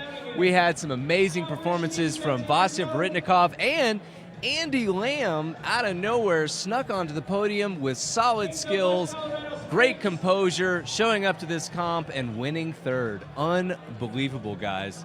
What do you have to say about this? If you had Andy Lamb in your office pool, you're from Massachusetts. You're from Massachusetts, and you are a very wealthy individual right now. I can say with 100% certainty that the 15th ABS National Championships was the best. That was a spectacular showing by the athletes. Full credit to USA Climbing and everybody who participated in putting on this competition. It's just such a privilege to sit here with you gentlemen and watch this competition go down, watch these athletes actually advancing the sport right in front of our eyes. Unreal. Brian, I mean, you've been monitoring the chat room the whole time. Hashtag ABS15. I mean, there's been so much activity over there. What are your thoughts? Well, I'm just going to remember this for a long time. I know, this is probably the 5th Nationals I've been to, and this is by far the most exciting finish to have it come down to the last move like that for Alex Puccio and Daniel Woods sealing a deal with authority on his 4th problem. We talked about all weekend, could they be beat? And with, minor exception there with Eula Verm, we kind of been downplaying her performance, really impressive. But as far as national champion goes, really incredible performance by Alex and Daniel. Yeah, absolutely. We really can't say enough about Eula Verm. She flew over here and won the comp, but Alex Puccio is the national champion. Super impressive performances. They've taken my ability to speak all the way around. But the highlights I heard you guys talking about with Vasia's performance on 2, on 3, those are going to stick with me for a long time. And while the history will show that this was the coronation of the 8th national championship for Daniel Woods and Alex Puccio, those moments, they're going to stick with us for a very long time. Absolutely, and some great moments also coming from Grace McKeon, 15 years old. Megan Mascarenas as well, also a pupil of Alex Puccio. And, I mean, there was some heated competition toward the end for the female side, and it was impressive to see people almost half the age of Angie Payne just absolutely showing up and giving it their all. And, I mean, really inspiring not only the present-day climbers, but definitely, I'm hoping, a whole nother generation of them. They're inspiring a party that's going on around us. We got light fixtures getting knocked over. Getting reckless out Ben, here. Full credit to our newest addition, Ben Clark here. Professionalism that I just simply can't match. As happy climbers who are bathing in the euphoria of the 15th ABS National Championships are knocking over our various production equipment around here. So if we suddenly go off air, you're going to know why. It's because the party cool. started. Don't worry about it. Yeah. Some people won. Okay, we're getting word in our ears that we can wrap this up and sign it off. But Folks, I don't want to go. It's been too much fun, It man. has. It's only been like 15 hours. I mean, what's we another? can keep going. We can keep this going. We got the internet on our side. It's been that fun. You know what I'm excited for? I'm excited for Madison, Wisconsin, and ABS 16. I cannot wait to see you gentlemen there. I'm excited for cheese and sausage. Cheese and sausage and climbing in Wisconsin in March. Back in my home turf. People out there are going to be really psyched to see nationals out there next year. A lot of strong climbers in the Midwest that we've seen tonight. Alex Johnson, Michael O'Rourke. Yeah. I think there's going to be a lot in the future. We'll see how Andy Lamb does, and we'll see if Daniel Woods and Alex Puccio have 9 in them. We will. And so, folks, we're going to sign off here. This was the 15th American Bouldering Series National Championships. We recrowned our defending titles, or title champions, Alex Puccio and Daniel Woods 8 times. Yulie Worm came over from Europe, and she delivered as well. We won't be downplaying that at all, and a number of other competitors. Make sure that you go back, watch this again. And Pete Ward, thank you so much for making me have such a great time. Brian, I can't thank you enough for monitoring that. Thank you, gentlemen, awesome for joining chat us. room. Let's have a little ceremonial. Take the fist. Meeting of the fist. Yeah. Well, I'm Ben Clark signing off. I'm Pete Ward. Brian Reynolds. All right, we'll see you next year at the next American Bouldering Series National Championships.